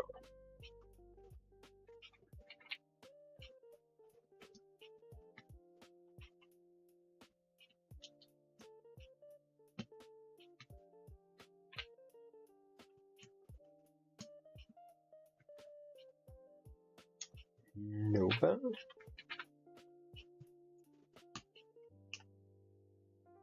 And that should be all of our 1U keys, which just leaves the other modifiers. Oh, wait. Hey, before I do all that, I need to put this in the case. Because there are screw holes there and there that I won't be able to get to if I quit. So, there's a JST connector here. And we just plug this in.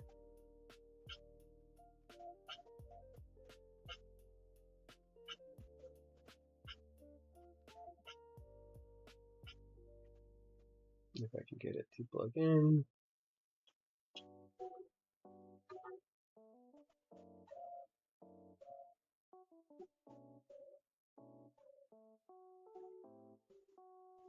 Maybe I have it upside down. That should be right.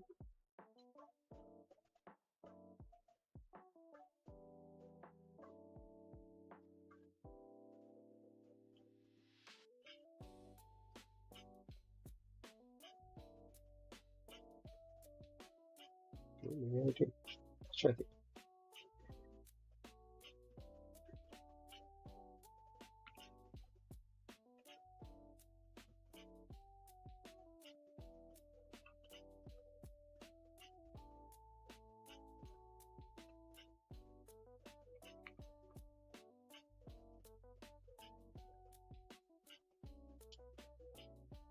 I did have it right the first time.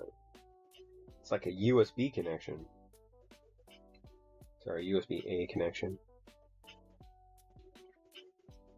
Gotta be specific these days. Alright, so we're going to drop this in. Again, drop it like it's hot.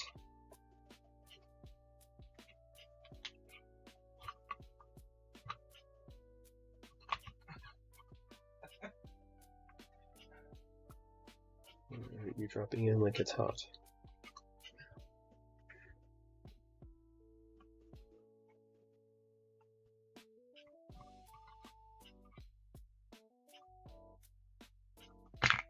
Don't drop it like that's hot.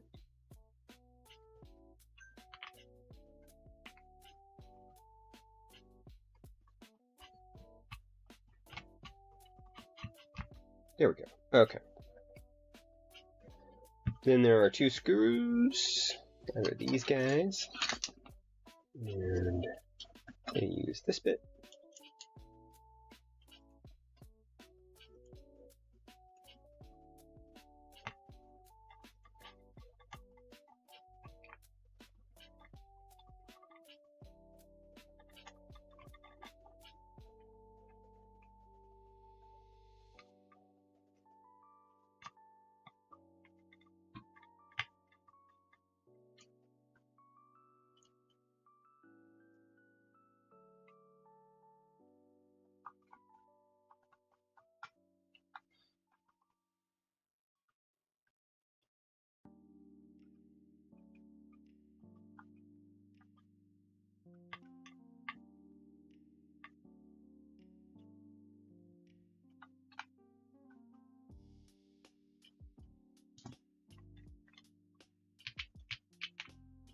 Give a little bit of bounce. There we go.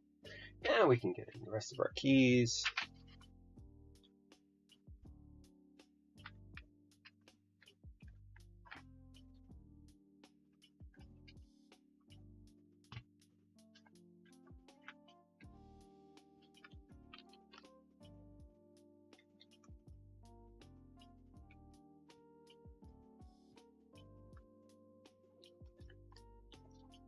Redshift.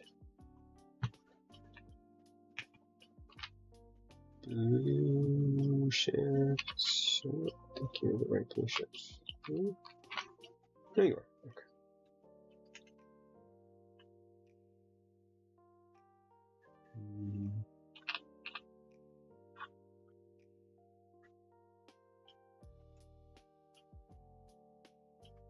That's the wrong parsec. You're the right parsec.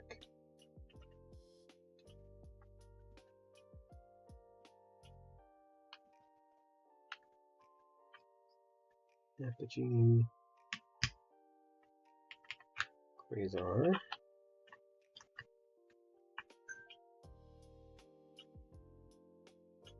Exterminate.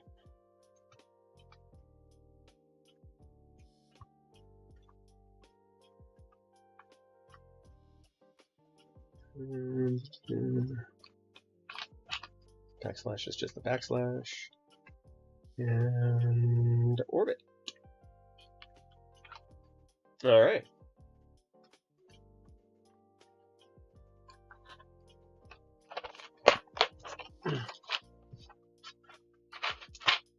And we have a keyboard. Hey, look at that.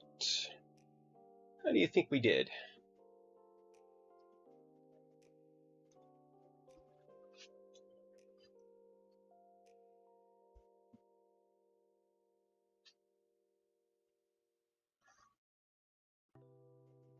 The chroma. think it came up really cohesive. Let's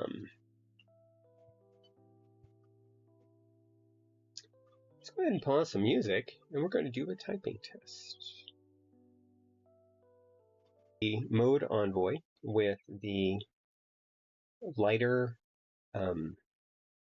gasket blocks and Owl Labs HMX London Fog V2s and Cat Space Dust with a palm plate.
So,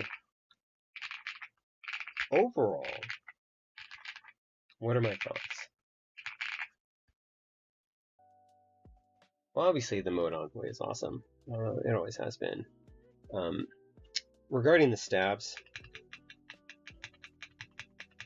well, there's no overt ticking. There is a bit of sound here. Could you run it stock? Yes. Do you want to? I do not know. Do the switches work in here? That is a good question. I mean, it's...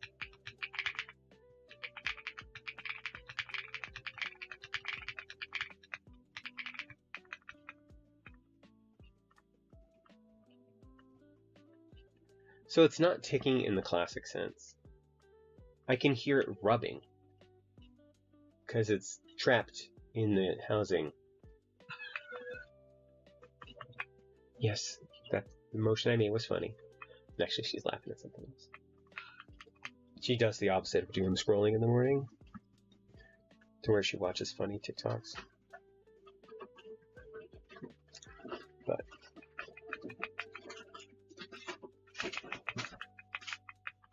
I think they will benefit. Like, I would not do the usual not that I could.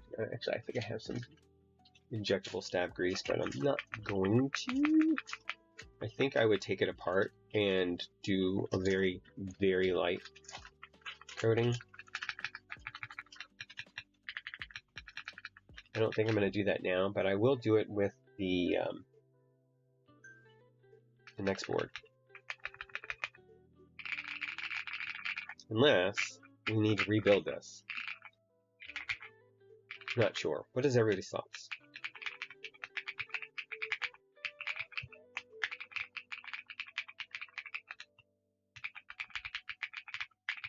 For a point of comparison, wow, that's so much lighter than the copper. At least, you know, to how it feels to me.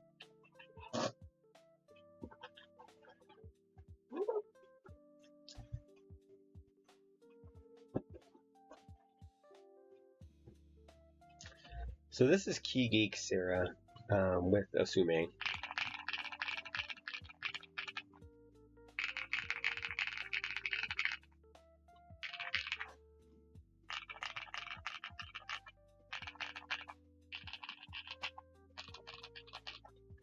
top row is muted on both. So I can assume it's the gaskets. This I think I have locked in there a little bit more. Let me back it off a little.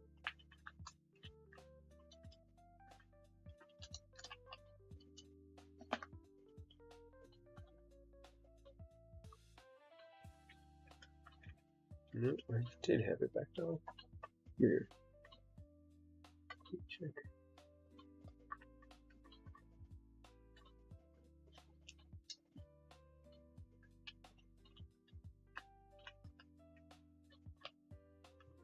Do I have the hard? I don't have the hard gaskets. That's weird. This one, unless there's case foam that's in this one that's not in the other one, it's possible. I would do something like that. Anyway, so you like the sound, Kilara. That's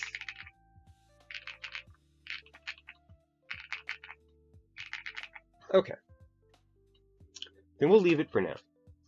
Like I said, I might go back and relube those stabilizers.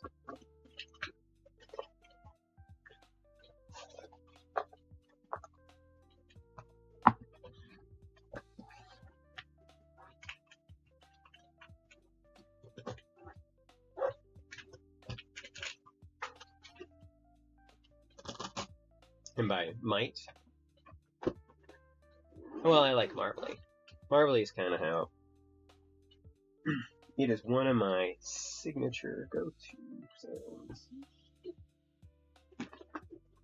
So we will move you, well, yeah, we're going to move you out of place for now. I don't want to end up in the same situation or a worse situation than what I did with the next four we're looking at. We'll bring you out towards the end, though. Don't go anywhere. Alright.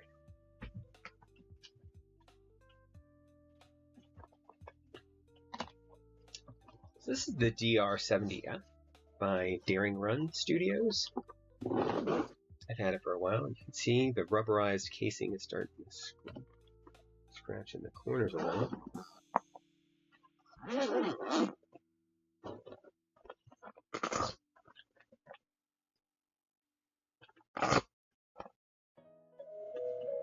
This has the Alfie Pyga keycaps on it.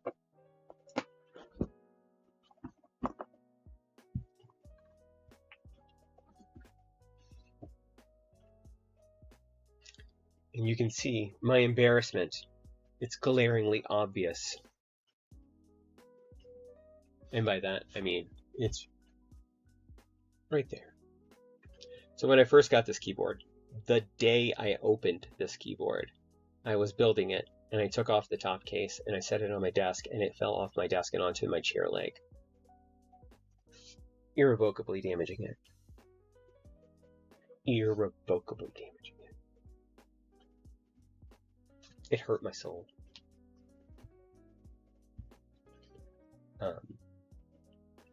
Which is why currently it is in the inverted position with the arrow cluster and everything on this side. The only reason it's that way is to put that at the top so it's less obvious for me. However, I realized recently that I just still see it. So I'm going to, when we do this, I'm going to put it back. Move this cluster back over here. Because that is one of the things about this keyboard, is that cluster moves. Let's see, I think you're too big. That's what she said. And you're too small. That is also what she said. Just not to the same person, probably.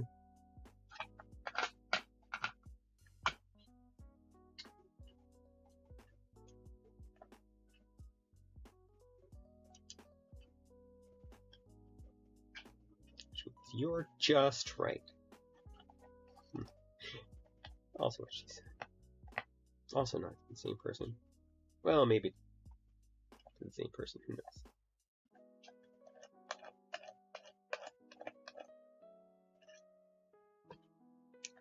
Don't forget the speed holes on the Daring Run. Makes the keyboard go faster.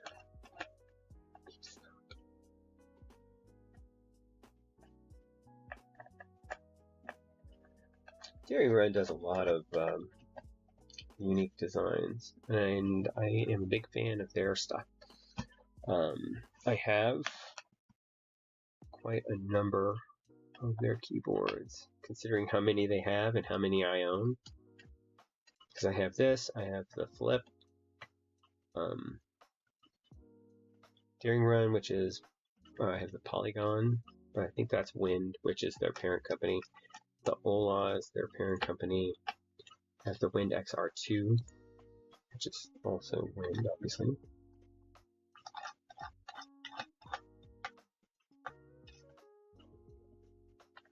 And that's because they make beautiful keyboards, and as opposed to some companies like AKB, I own one of their boards. That's because usually I can afford it. Well, not recently, but you get the idea.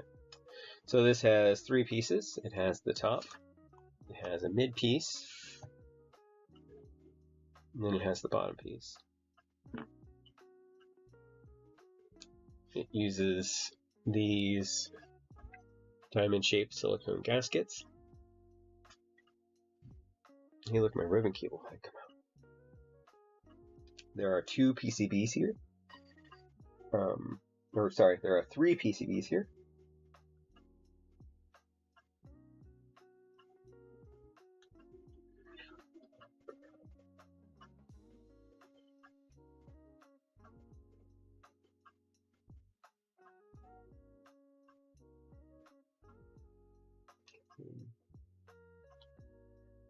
Need you to flip.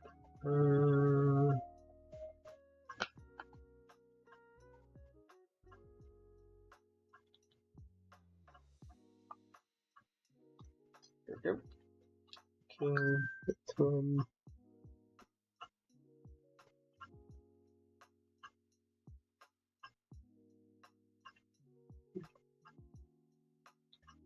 And I'll show you what I'm looking at.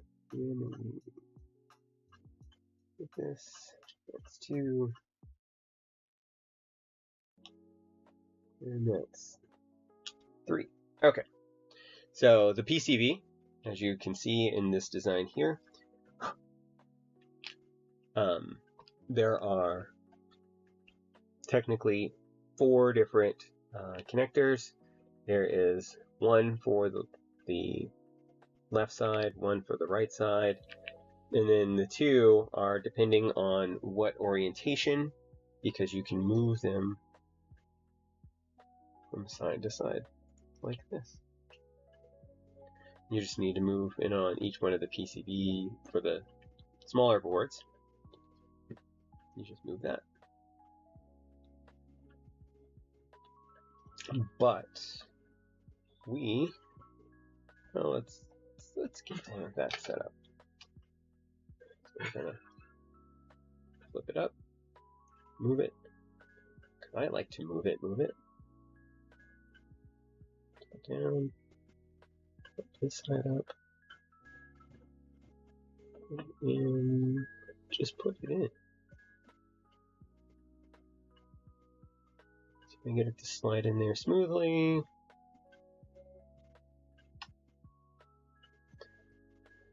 And then that goes in here. Slides in. Which, by the way, this locks into place a lot better than the Polygon does. Polygon, which has 3 key boards on either side,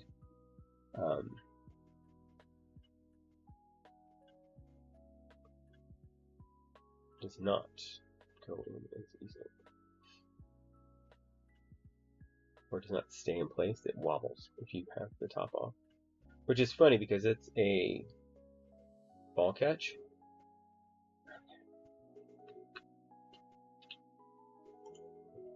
So you would think they would work on that a little bit more.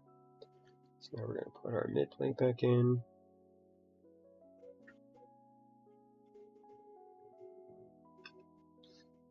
Oh, we have an extra gasket. We lost a gasket somewhere. There we go. top.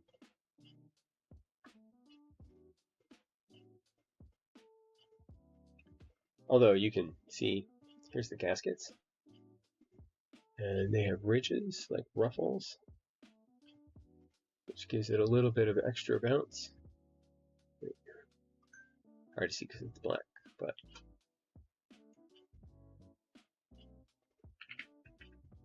there should be another gasket.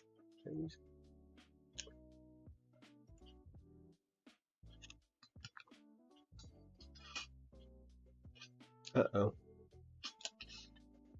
Don't tell me I lost a gasket. I don't want to lose a gasket. That would make me sad.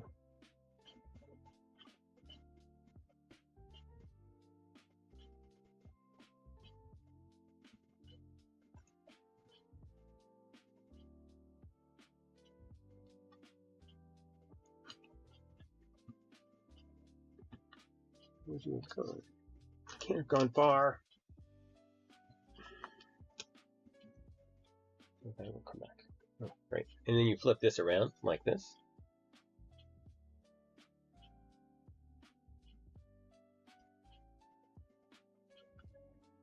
And then it fits in. We're going to move this back. I'm going to take off our remaining gaskets so I don't lose them too. Hopefully I don't lose a gasket. I hate losing a gasket.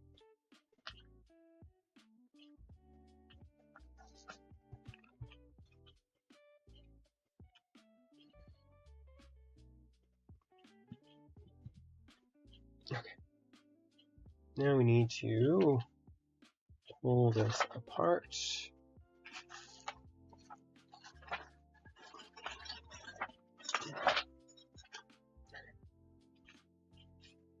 Don't mind the mess. The slightly off-camera mess that you cannot see. This has HMX Poro on it currently, and we're not changing that.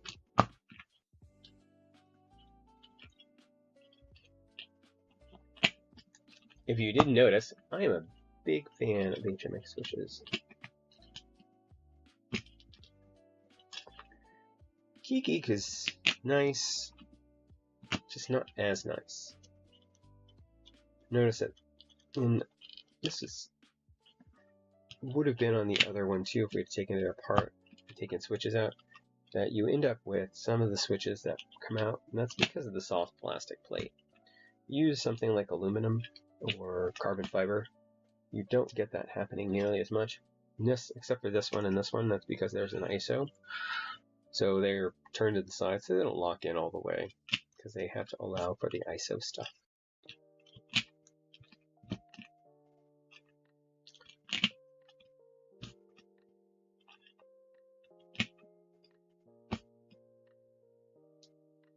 See, just what I said. Here's the enter key.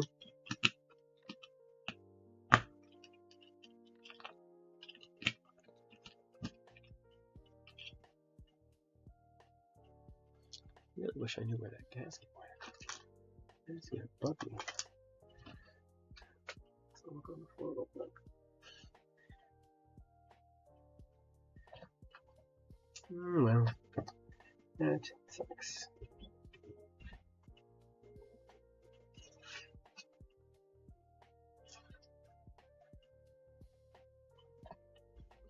That's it. Oh, it'll turn up, or I'll go grab the other one. I think I have an extra gasket in the bag. I just gotta dig it out. Which is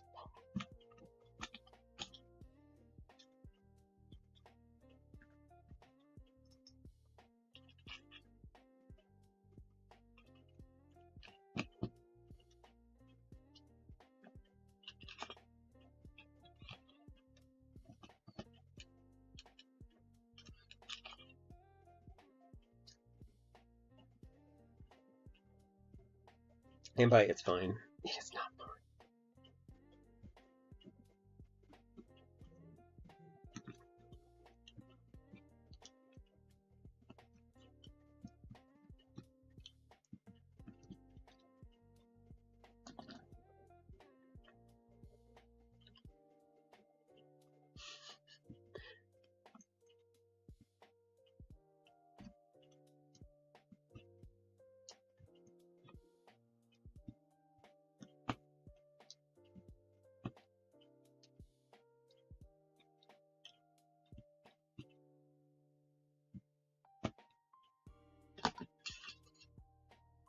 scrape it some more. You've already ruined it enough.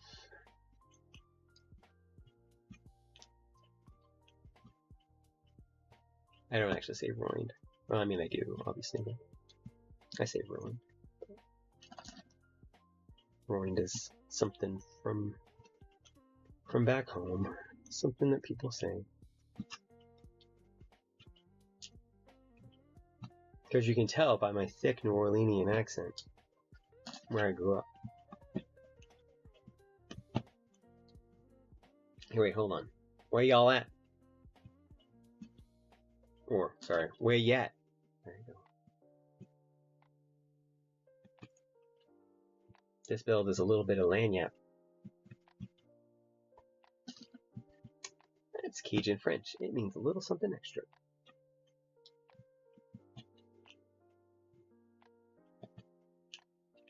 Feel free to use it in a sentence today.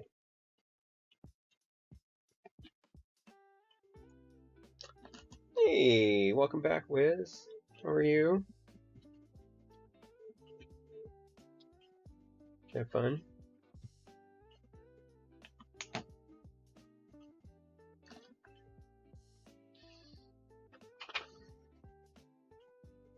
Okay.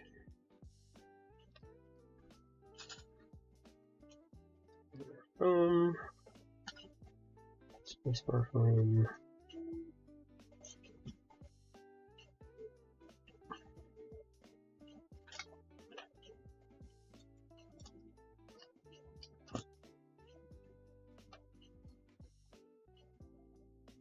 I lost a gasket, Wiz. I'm very sad. I wish I didn't lose a gasket. Hoping it turns up.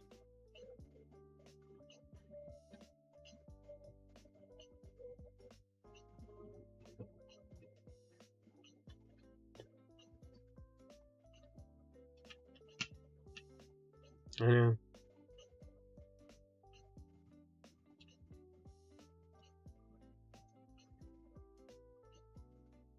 The Star Kiss, huh?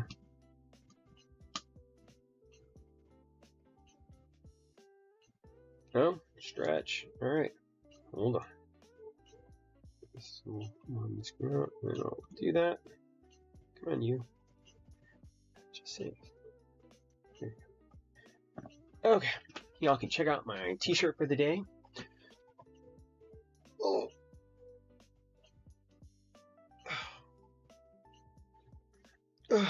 Okay. Yes. Today's t-shirt is an image from a role-playing game. It's called Changeling in the Dreaming. The artist is Tony Dieter Lazy. He is fantastic. And I have several of his pieces hanging in my house.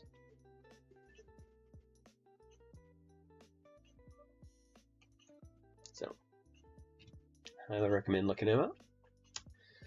Yes, I've actually started an online physical therapy for my back and neck pain that I've had for years. It is by a company called Sword, and the system is called Thrive, you know, because they love those names. And oh,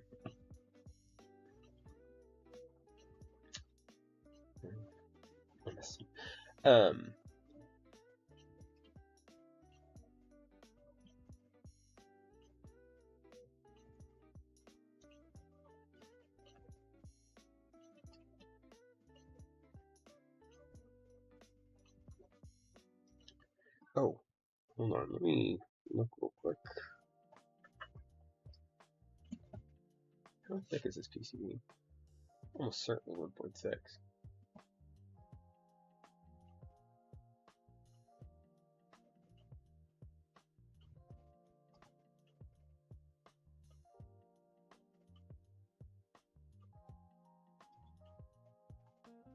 Yes, okay. Just making sure it is at 1.6 millimeter PCB. So yeah, so I started a physical therapy that was free through my insurance company. So the place sent me a tablet, and it has built-in AI.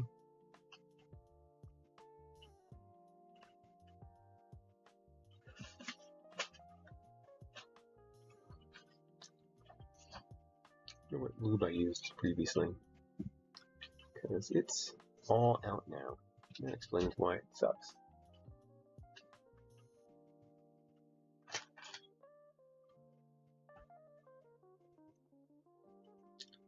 Okay, so once again, we're going to be using Designer Stabs, or Designer Studio's adaptive PCB mount stabilizers.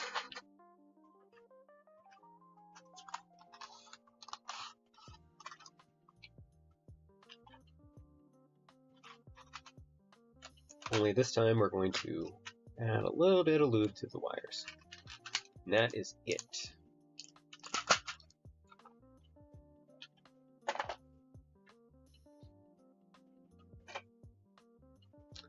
I also want to review more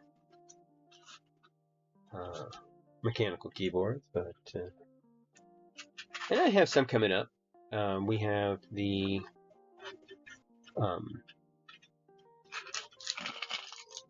Aula Win 68 I have on deck.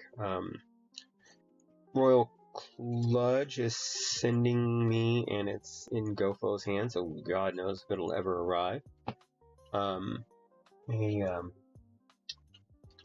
Brush here. Is this all downstairs? Oh, I have lube.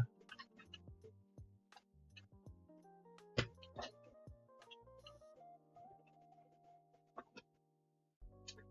think everything is downstairs. Did not know that I was going to need it. Okay. Cat check. No cats. I will be right back.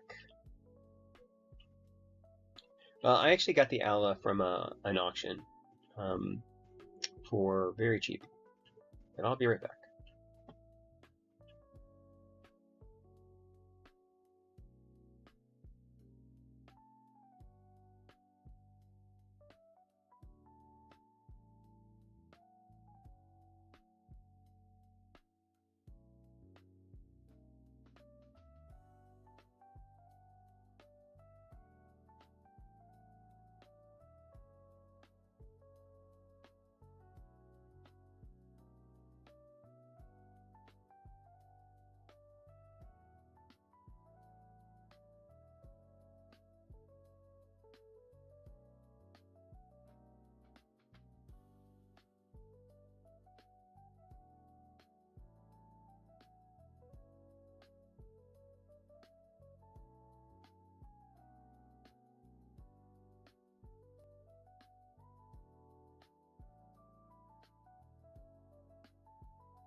Okay.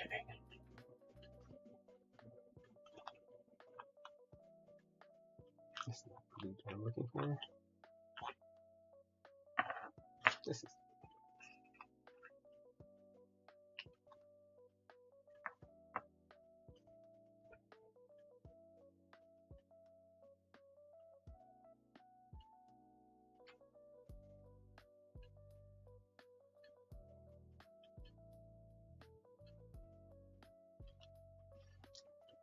It's all serious once the glasses come off.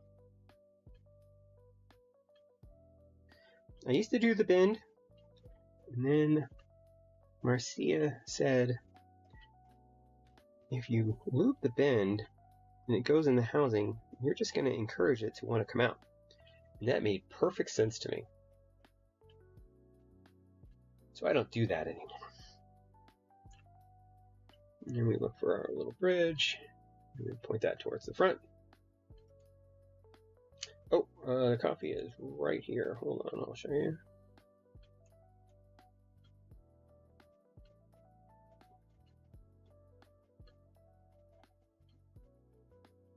Because you can't have coffee or keyboards and coffee without coffee. Here's the coffee.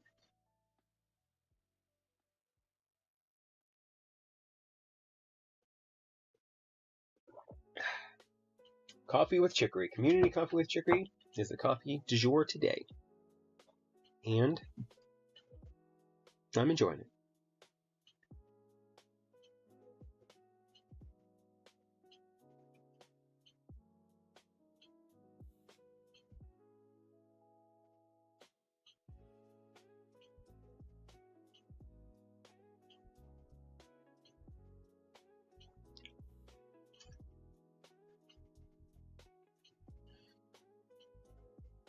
Ooh, did I get a new follower?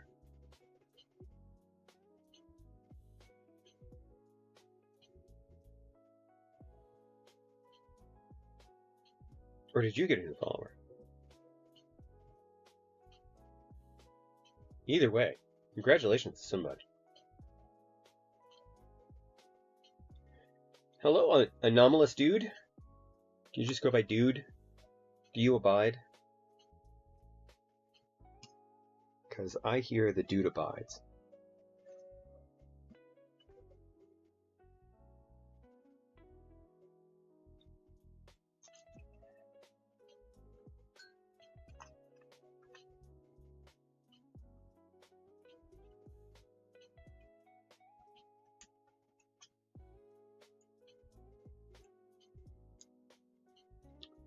Okay.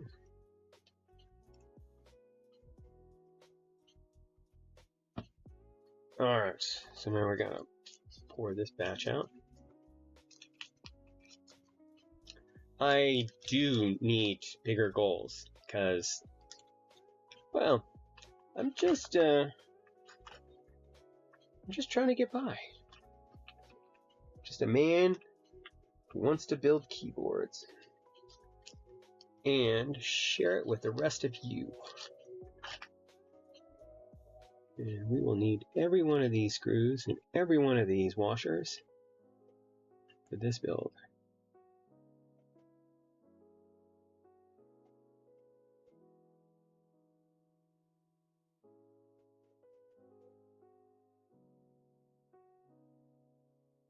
By the way, thank you for the follow.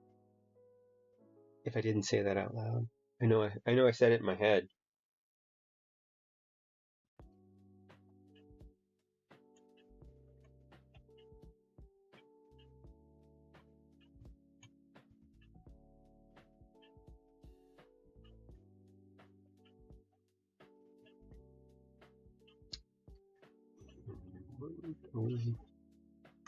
Oh, here we go.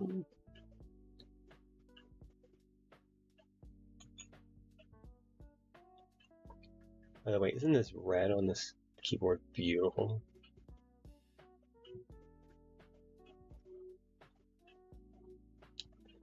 It is the Deering Run DR70F. It is an FRL TKL, and the top can rotate to move your navigation cluster from one side to the other, and then this macro cluster to the other side. So the whole thing will switch back and forth. It was with the nav cluster on this side, and now I've moved the nav cluster to the other side. Now, the reason I had switched it is because, and I'll show you, I dinged it the very first day I got it. It is, Deering Run has such interesting boards. This was one of, it might have been their first offering. Deering Run is a sub company of Wind Studios, of the Wind keyboards as well as the Ola keyboards. And you had keyboards like the Polygon 7, which is awesome, and the Flip. The Flip, which does the same thing. I don't know why I do it this way. I'm just so backwards. Okay. Maybe it's because I like it. I don't know. Seems weird.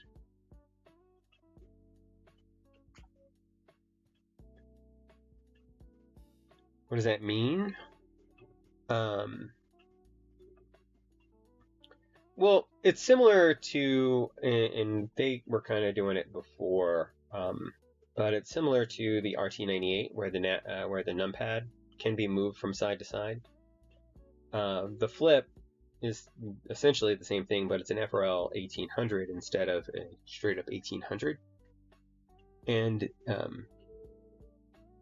yeah, you can flip it around. The Polygon 7 had 3 key macro clusters on either side, and is generally just a beautiful keyboard. But they are a group by oriented company, or a limited run, I guess I should say, oriented company. So they run the board, they make so many units, and then that's it. Then they're done with that keyboard. Sometimes they then later on come out with extras, which they did for the DR70F and the Flip at different points. I don't know if they've done the Polygon. But yeah, just cut the lube all over my arm. That's what she said.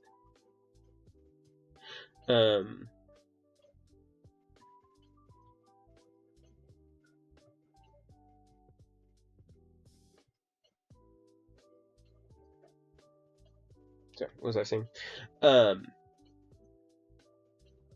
Yes, their anno colors are really nice.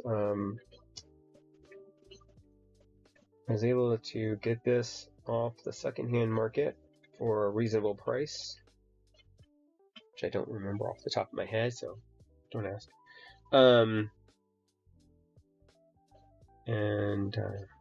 So when I got the Flip, which I bought when it came out, I went with the purple, which is also awesome and matches Asume Dusk so well that it has lived on there ever since.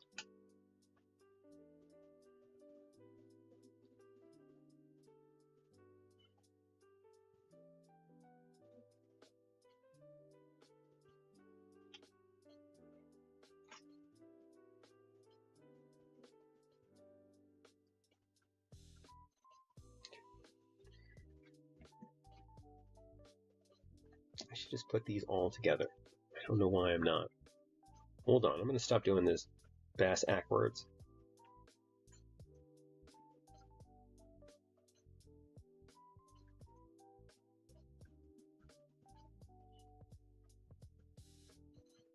Since we already know, we're going to need every single one of these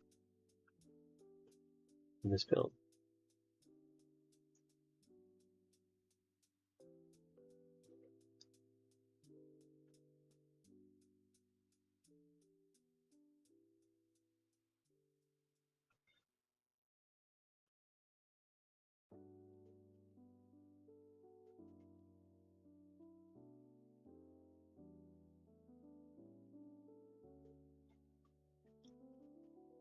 And that's because this is a TKL set. And this is the TKL board, even if it has no function row. Function rows don't have stabilized keys, so you don't need... So you don't lose any stabilizers in this case. Now I could go with a split right shift, which would get rid of a stabilizer. I could also go with a split backspace, which would also get rid of a stabilizer. I could also have gone with a split left shift if I were doing a true ISO, which it supports. So this thing has great compatibility, especially for a hot swap, because usually they keep that kind of stuff reserved for the solder people.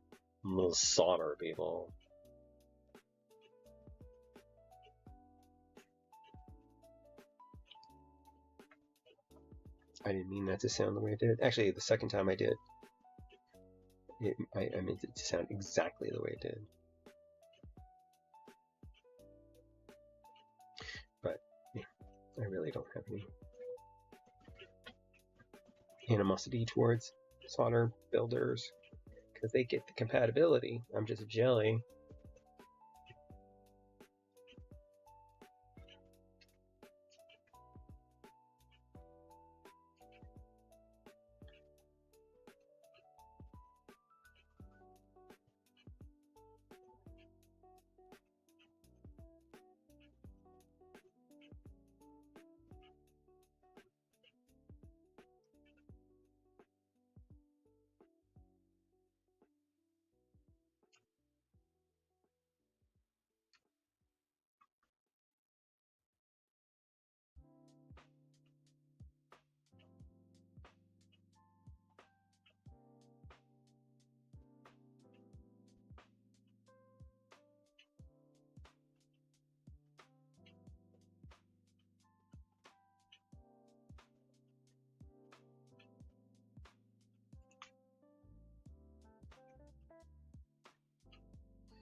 And the one thing we'll have left is a 6.25 spacebar. Wire. Just the wire. Not the actual housing.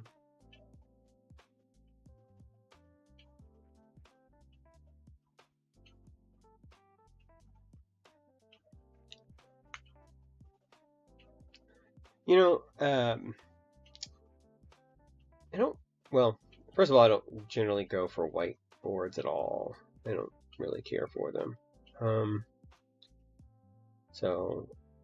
But I do prefer getting a color. The only problem is that most keyboards, especially in the budget space, are pastels for their colors, which I am also not a fan of. So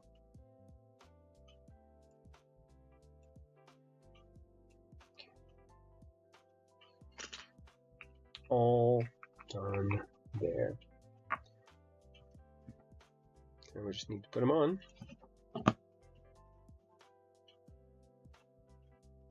Starting with this one.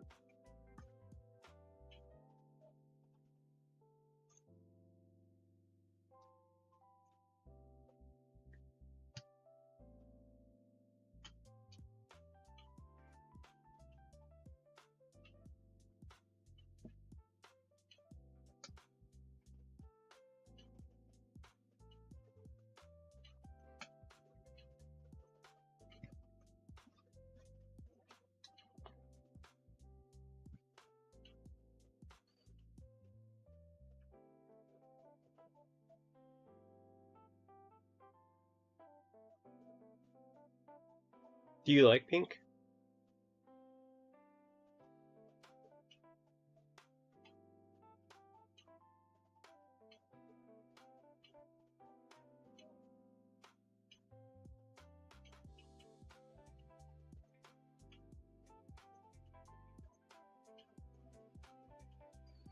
Because if given a choice with pastel boards, I'll generally go baby blue because I'm a blue fan.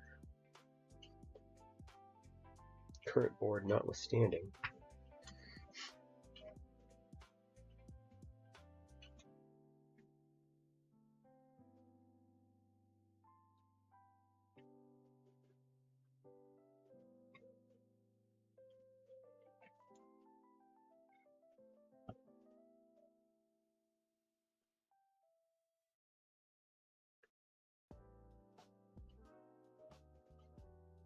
I think the board color for me really speaks to what the keycap colors need to be. I mean, I personally kind of like it if it doesn't have to be an exact match, but I do like it when a keyboard's keycap, keyboard, and switch theme all kind of go together. Like in this case, the Poro switches which have the pink stem and the brown bottom, they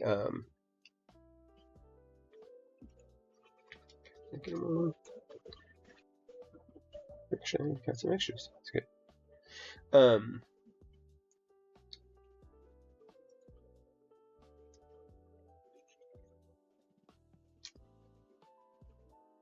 The maroon is giving me earth tone vibes, so I felt okay with doing that.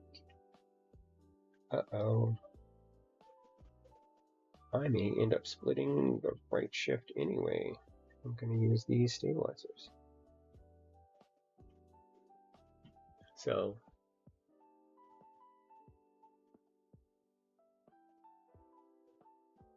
I think they run into each other. Oh no.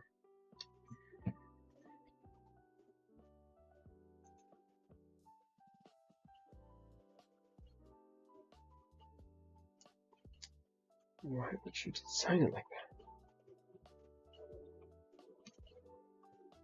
that? Gosh darn it, all the heck and back. Jelly G Willikers.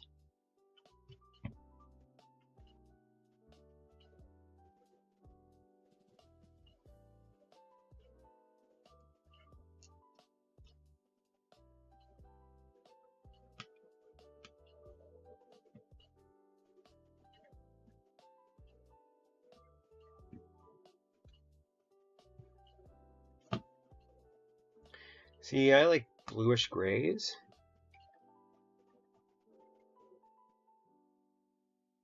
I wonder if I can do this backwards and have it work.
Try going this way and see if I can get him to work.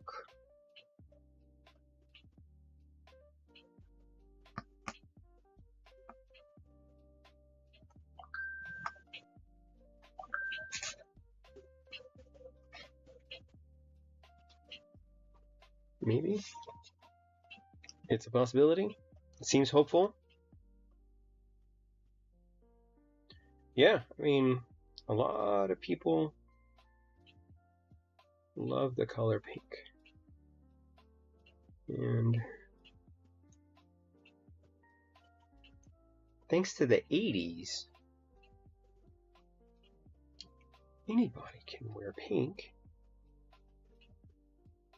That's right, you heard me. Thanks to us, the Gen Xers.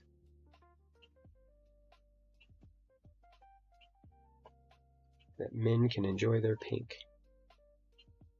Not really true. I'm just kidding.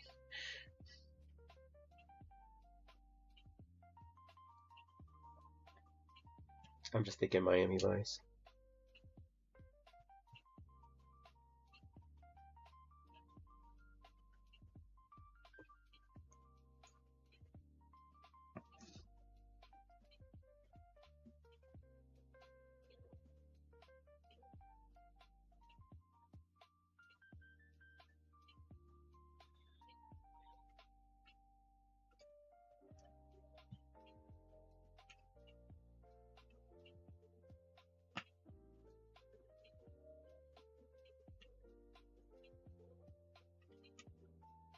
Alright, haha! Victory is mine, but now we need to test it. Before I move on.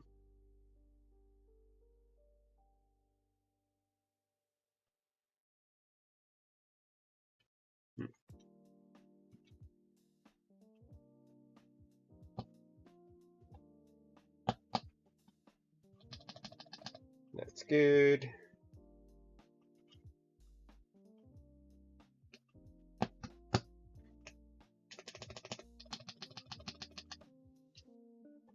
Great. Got it. Good. Haha.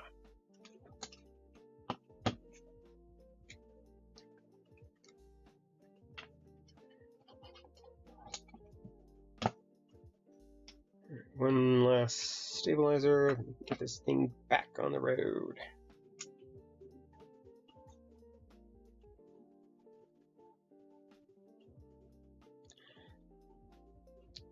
Yeah, I mean, traditionally, boys were associated with blue, girls associated with pink. But, those societal norms have slowly been changing over time. And all good for everybody, I say. You like what you like. Just don't hurt anybody else. If you could avoid hurting other people, then feel free to be your own person and express yourself in whatever way you feel is best. However, if you hurt somebody else, let me correct myself. If you hurt somebody else without their consent, you're doing it wrong. Stop doing it. Like me dropping that screwdriver. It hurts me. I hurt myself. Not in that way, though.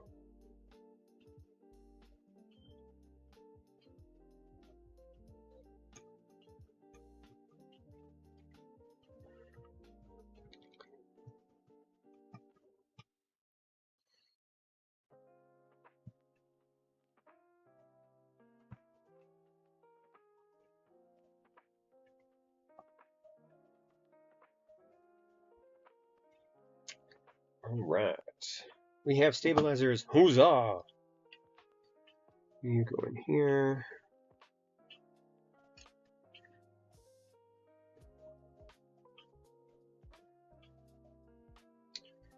You go in here, like so. You need to make sure that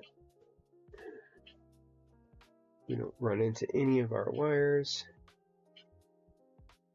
And let's get some switches back in this biatch.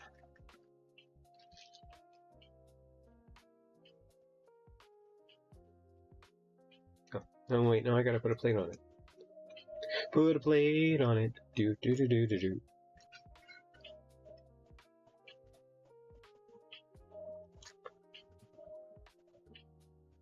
Oh, like I said, it actually kind of changed in the 80s. Again, when pastels became more in vogue due to the tropical vibe, things like, again, Miami Vice. It started to change the mindset of what was acceptable, because it kind of said that you could be masculine and still wear pink.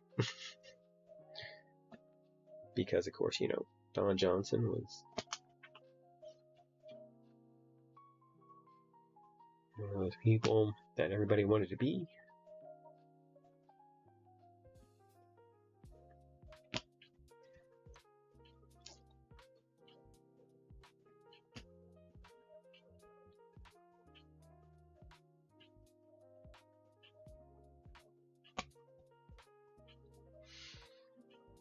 Well, I was there, so I actually didn't watch Miami Vice. I don't know that I've ever seen an entire episode of the show, but it did exist in the 80s.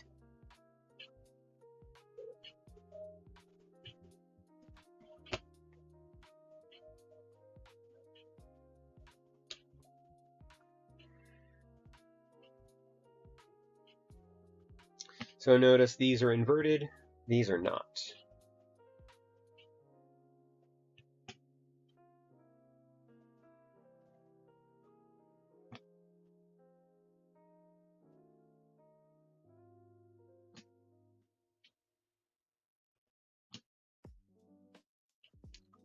coming up to a decision gate. It's one I don't want. Gonna have to decide what I'm gonna do about that missing gasket. Just don't see.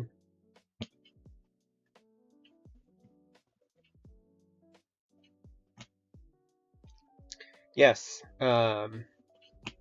If you have you ever seen the movie Josie and the Pussycats?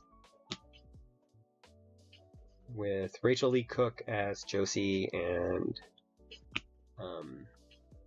Rosario Dawson and Tara Reid.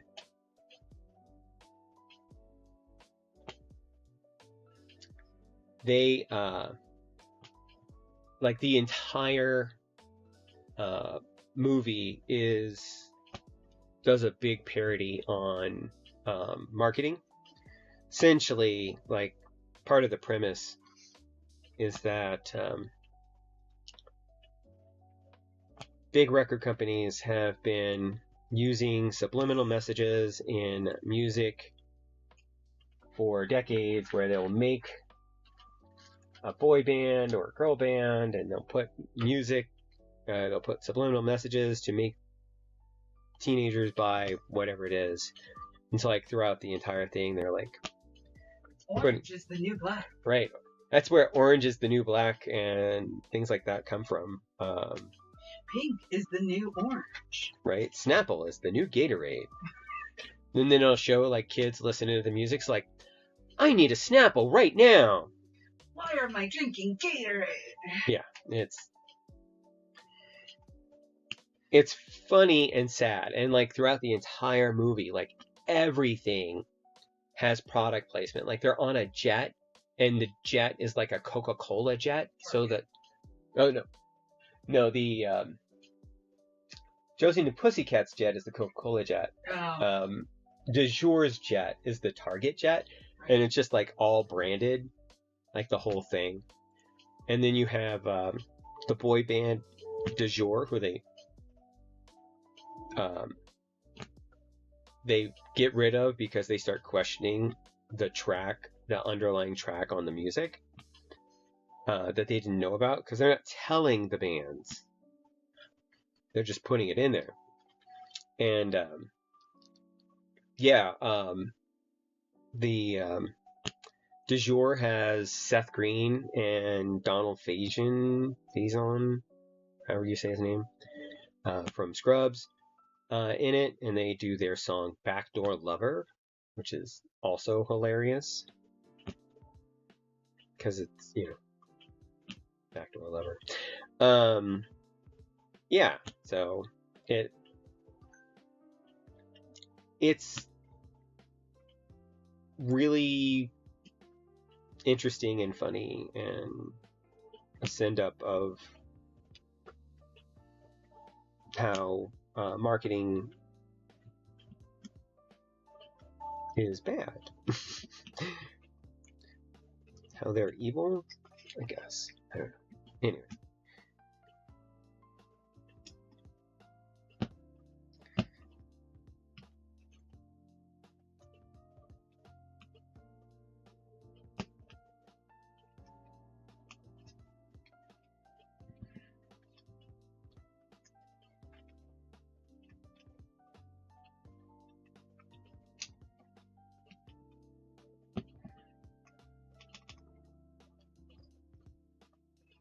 I am using the Designer Studios Adaptive Stabilizers V2. They are the ones that have the little hook in them so that the wire, when it moves, does not rattle. However, I discovered, because I decided to really try that, because they say that you could just use them raw, and you can, but I can actually hear the wire rubbing against the plastic, so it doesn't rattle per se, but it does make a noise to me. Now, that's not necessarily to say that it's going to make a noise to everybody, because I have really been, over time, finding that I've become more and more sensitive. I mean, it's essentially like Scratch, which I hate. I hate Scratch. Give me smooth any day of the week.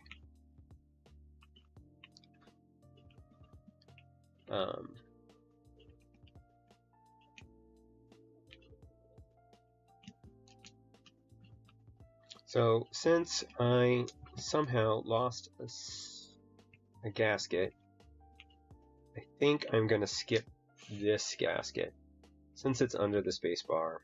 They actually both are under the spacebar. This one's under it more. This one's practically on the wire, so I'm going to keep that one. Get rid of the other one. And then when I dig out my DR70F baggie from behind that stack of switches over there, I will, or two stacks of switches over there, I will go ahead and open this up and put it back. Unless I just like it, I could just leave it.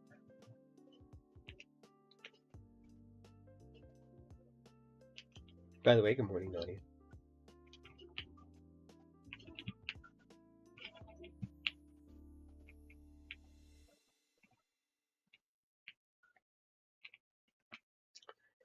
Okay, I'm gonna scooch that off to the side. And we'll start putting in our gaskets.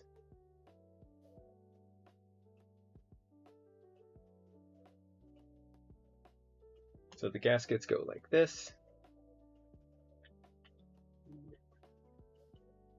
I just said it goes like that. I immediately tried to put it in upside down. How funny. I'm going to skip that one for now, like I said.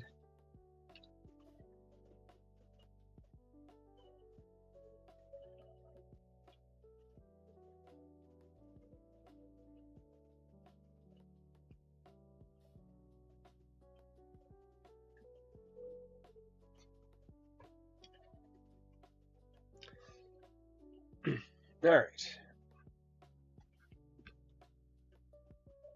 Again, we've got our top, we've got our mid plate, and then we have our 3 ribbon cables that I have to get into this thing. So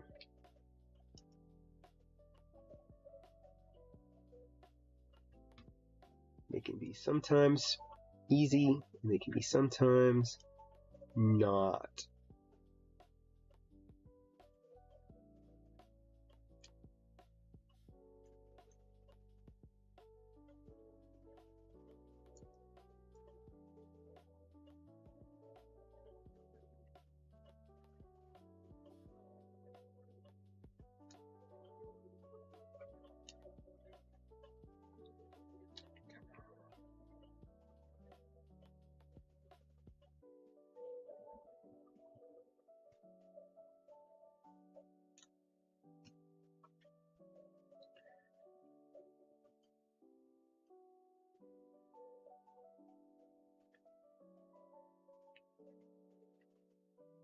Give a little tug, give a little tug, give a little tug on that ribbon cable.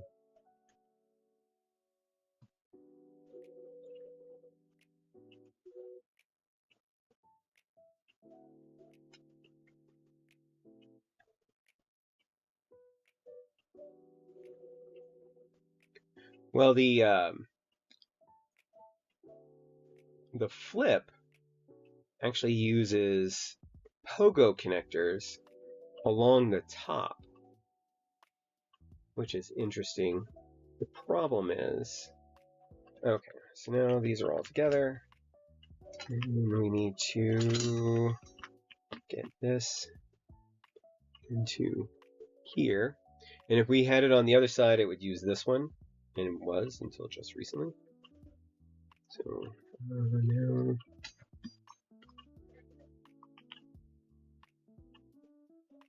we get our third one in.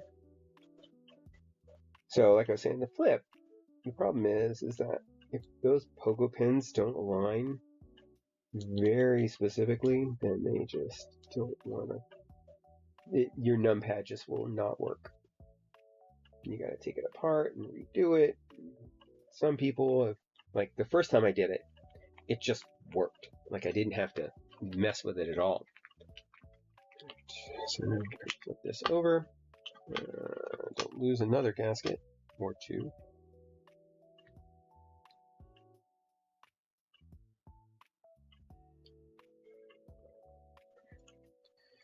And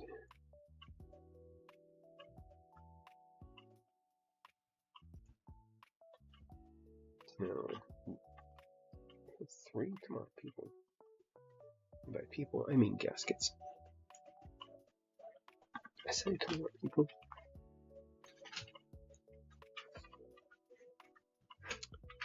Gaskets did I lose just now? The answer is 4. Okay, 1, 2, 3, 4. Who do we want to mount more?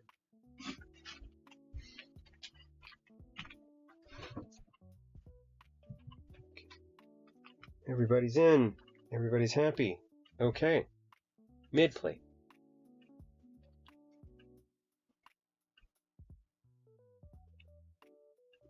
6, 7. I don't know. Is that even still a thing? I want to say it's probably not a thing anymore.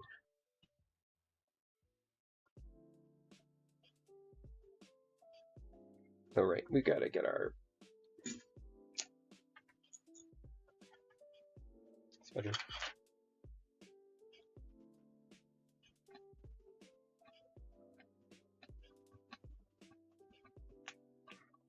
Because I want to say that now that old people like myself know what it means, that it's not a thing anymore, because that was the whole point of it, right?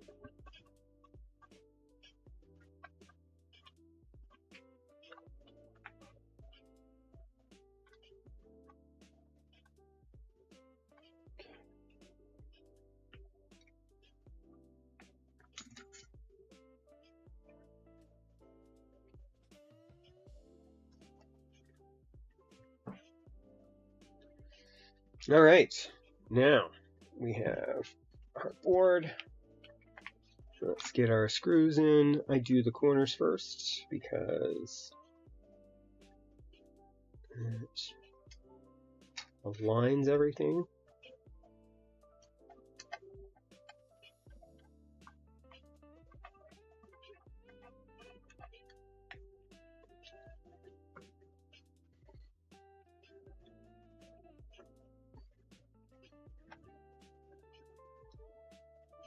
So I start with the opposite corners from each other, and I just kind of roll with the opposite corners until I'm done.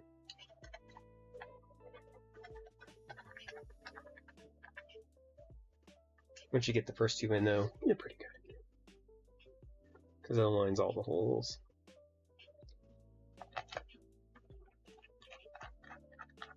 Come on, people, get your head out of the gutter. Sorry, that was just me.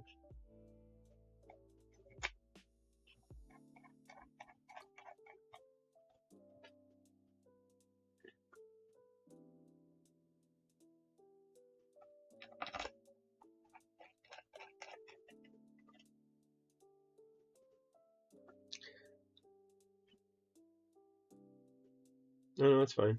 I'm not a boomer. I'm Gen X, so get it right.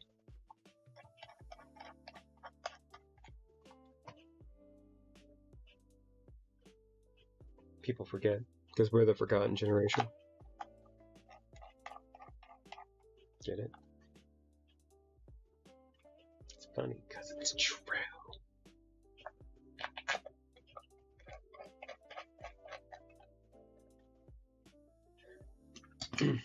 All right, here we go.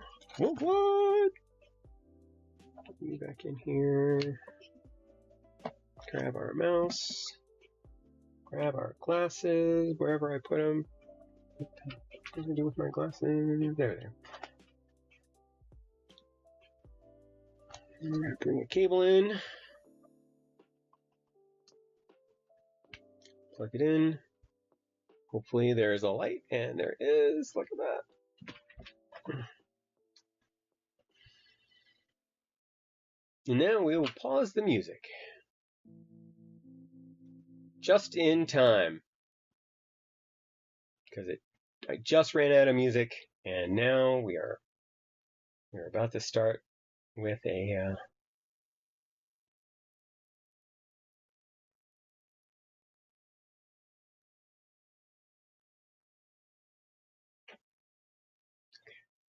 come here. All right. So this is the HMX Boro on the DR70F with the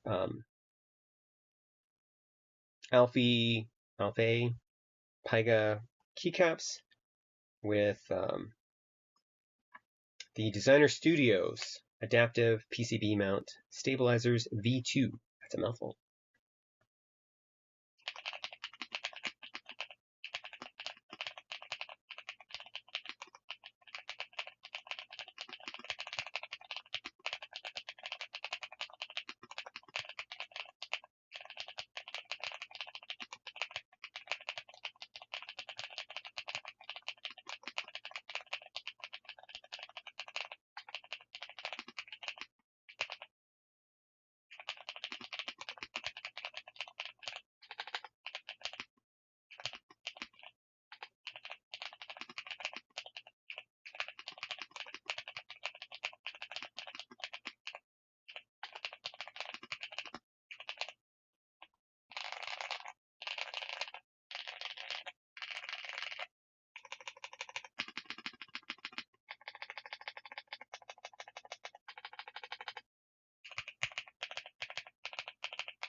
So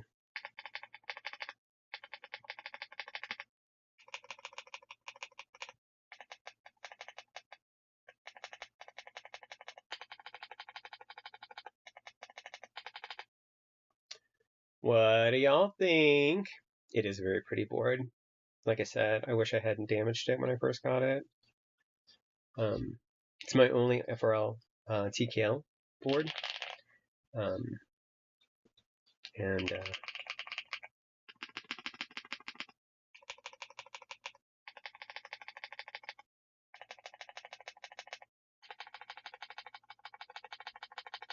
yes, so for the stabilizers, which was the purpose of rebuilding this board, a little 205G0 on the wire.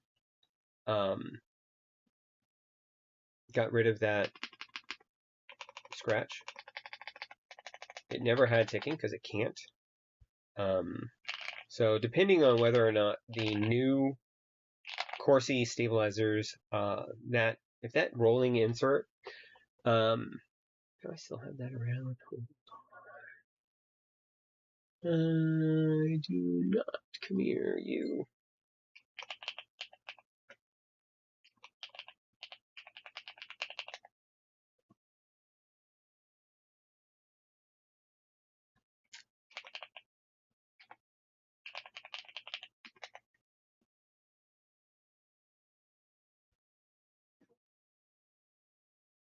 Why are you not searching properly anymore?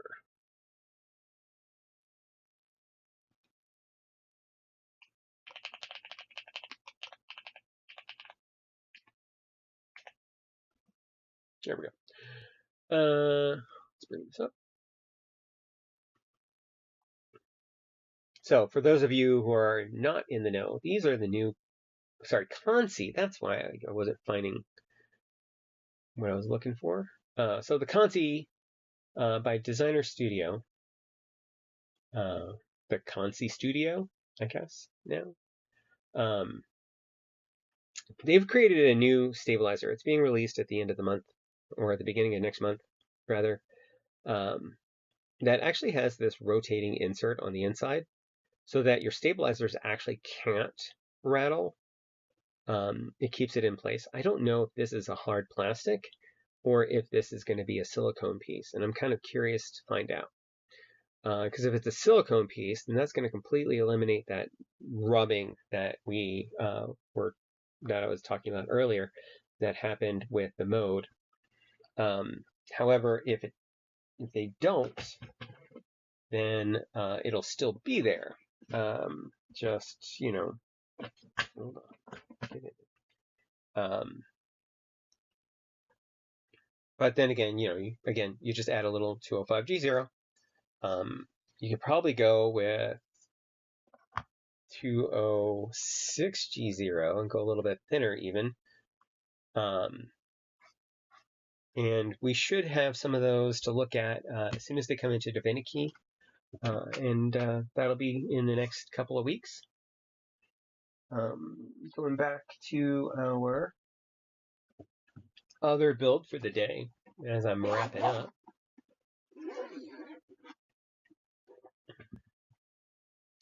Reminds me of Razor. Like a co-star, maybe. So this is the other board that we built today. And we'll get rid of the dough for now. So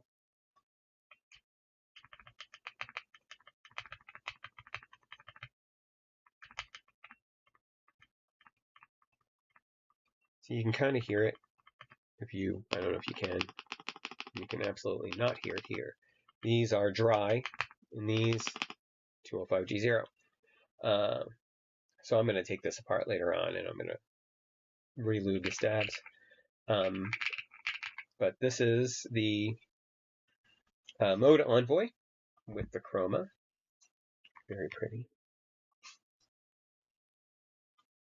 And cat space dust keycaps with the Owl Labs HMX London Fog V2 switches. So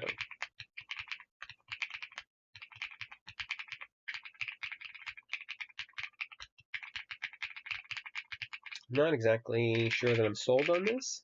I like the look. I might have to do something else with the switches. Not that the London Fogs are bad. Oh, hey, by the way, I'm going to finish my coffee.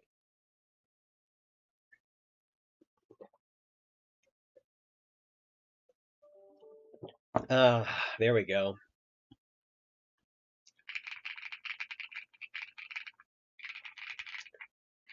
Yes, it is brighter. We could go even brighter and go into full clack. I have like Big Lucky linears from Wuche that I could put in here that I don't use because they're generally too bright for me. And by bright isn't good or bad for me. Well, actually, it's bad for me. Bright isn't good or bad. It's just not good for me. I prefer a deeper, certainly more mellow sound, which is why marbly goes good. Like this. There's no harshness on the bottom out. It's solid. It's a solid sound, but there's no harshness, and that is why it's good for me. Some people really like hearing it, but yeah, that's again, it's all preference.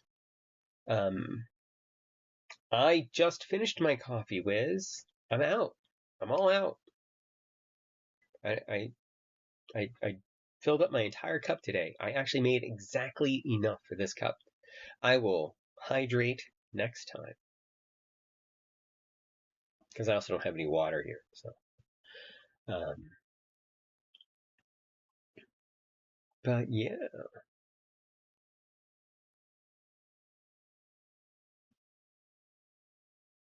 I'll wait until you show up next time. And I'll be like, this hydrate is for you.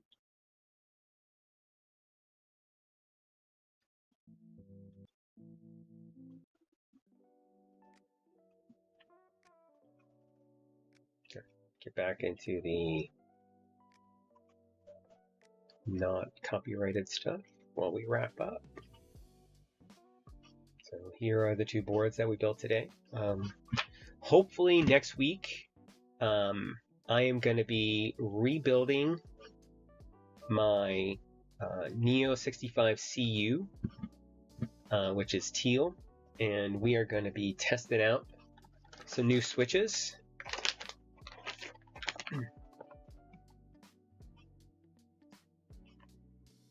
So we have the Torero. These are both wing tree switches provided by Unikeys. Both tactile.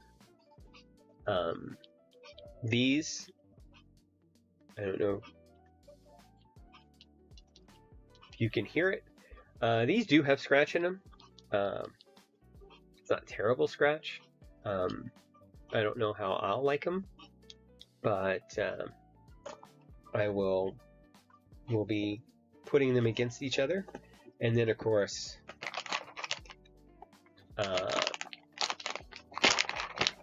these are actually not banana, golden apple are the name of these switches, and these are unique because this housing material is PEI, so it's a different plastic, and it's also a tactile, but I doubt you can hear it. But these are smooth as glass, so I am liking these. Nadia, if you are still around, there are one of each of those that are in the pack for you to have Steph try out. And yeah. Yes.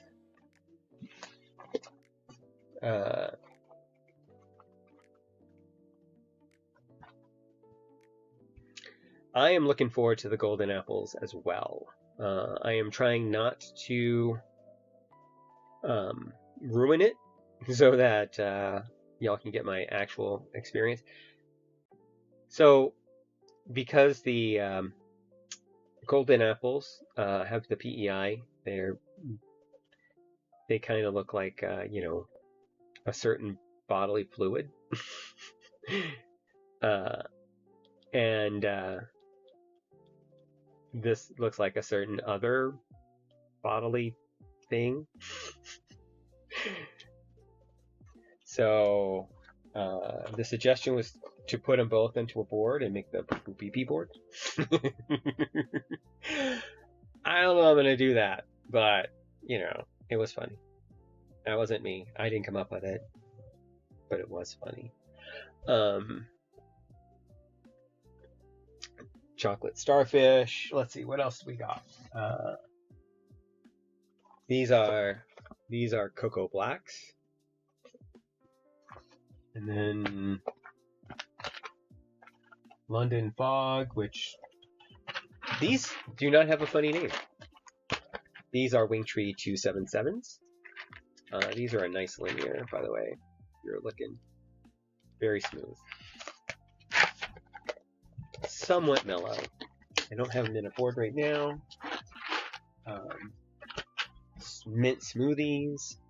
But anyway. Love me some switches. Alright. Let's see if anybody is streaming yet.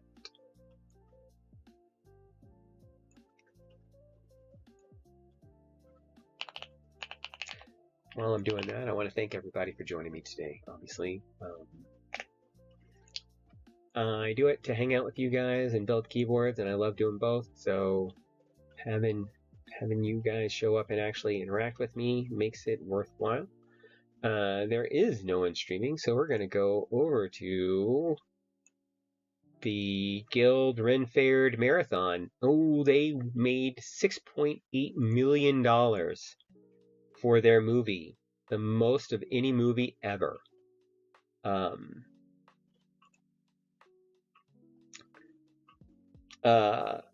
Yeah, why don't they have more Mary Jane inspired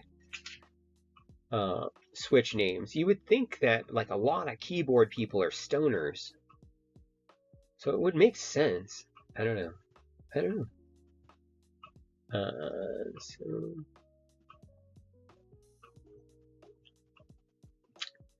we are,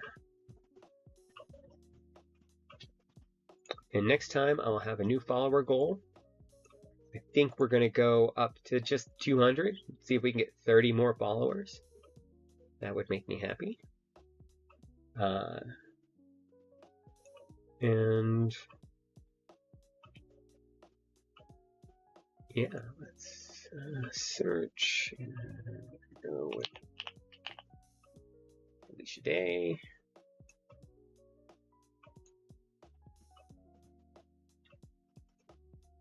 Well, it looks like they might be doing a live thing, so we're going to rate them. Thanks for joining me, and yeah, I'll see you next weekend, next Sunday, bright and early, 7 a.m. Mountain Time, for more keyboards and coffee. Till then, keep building.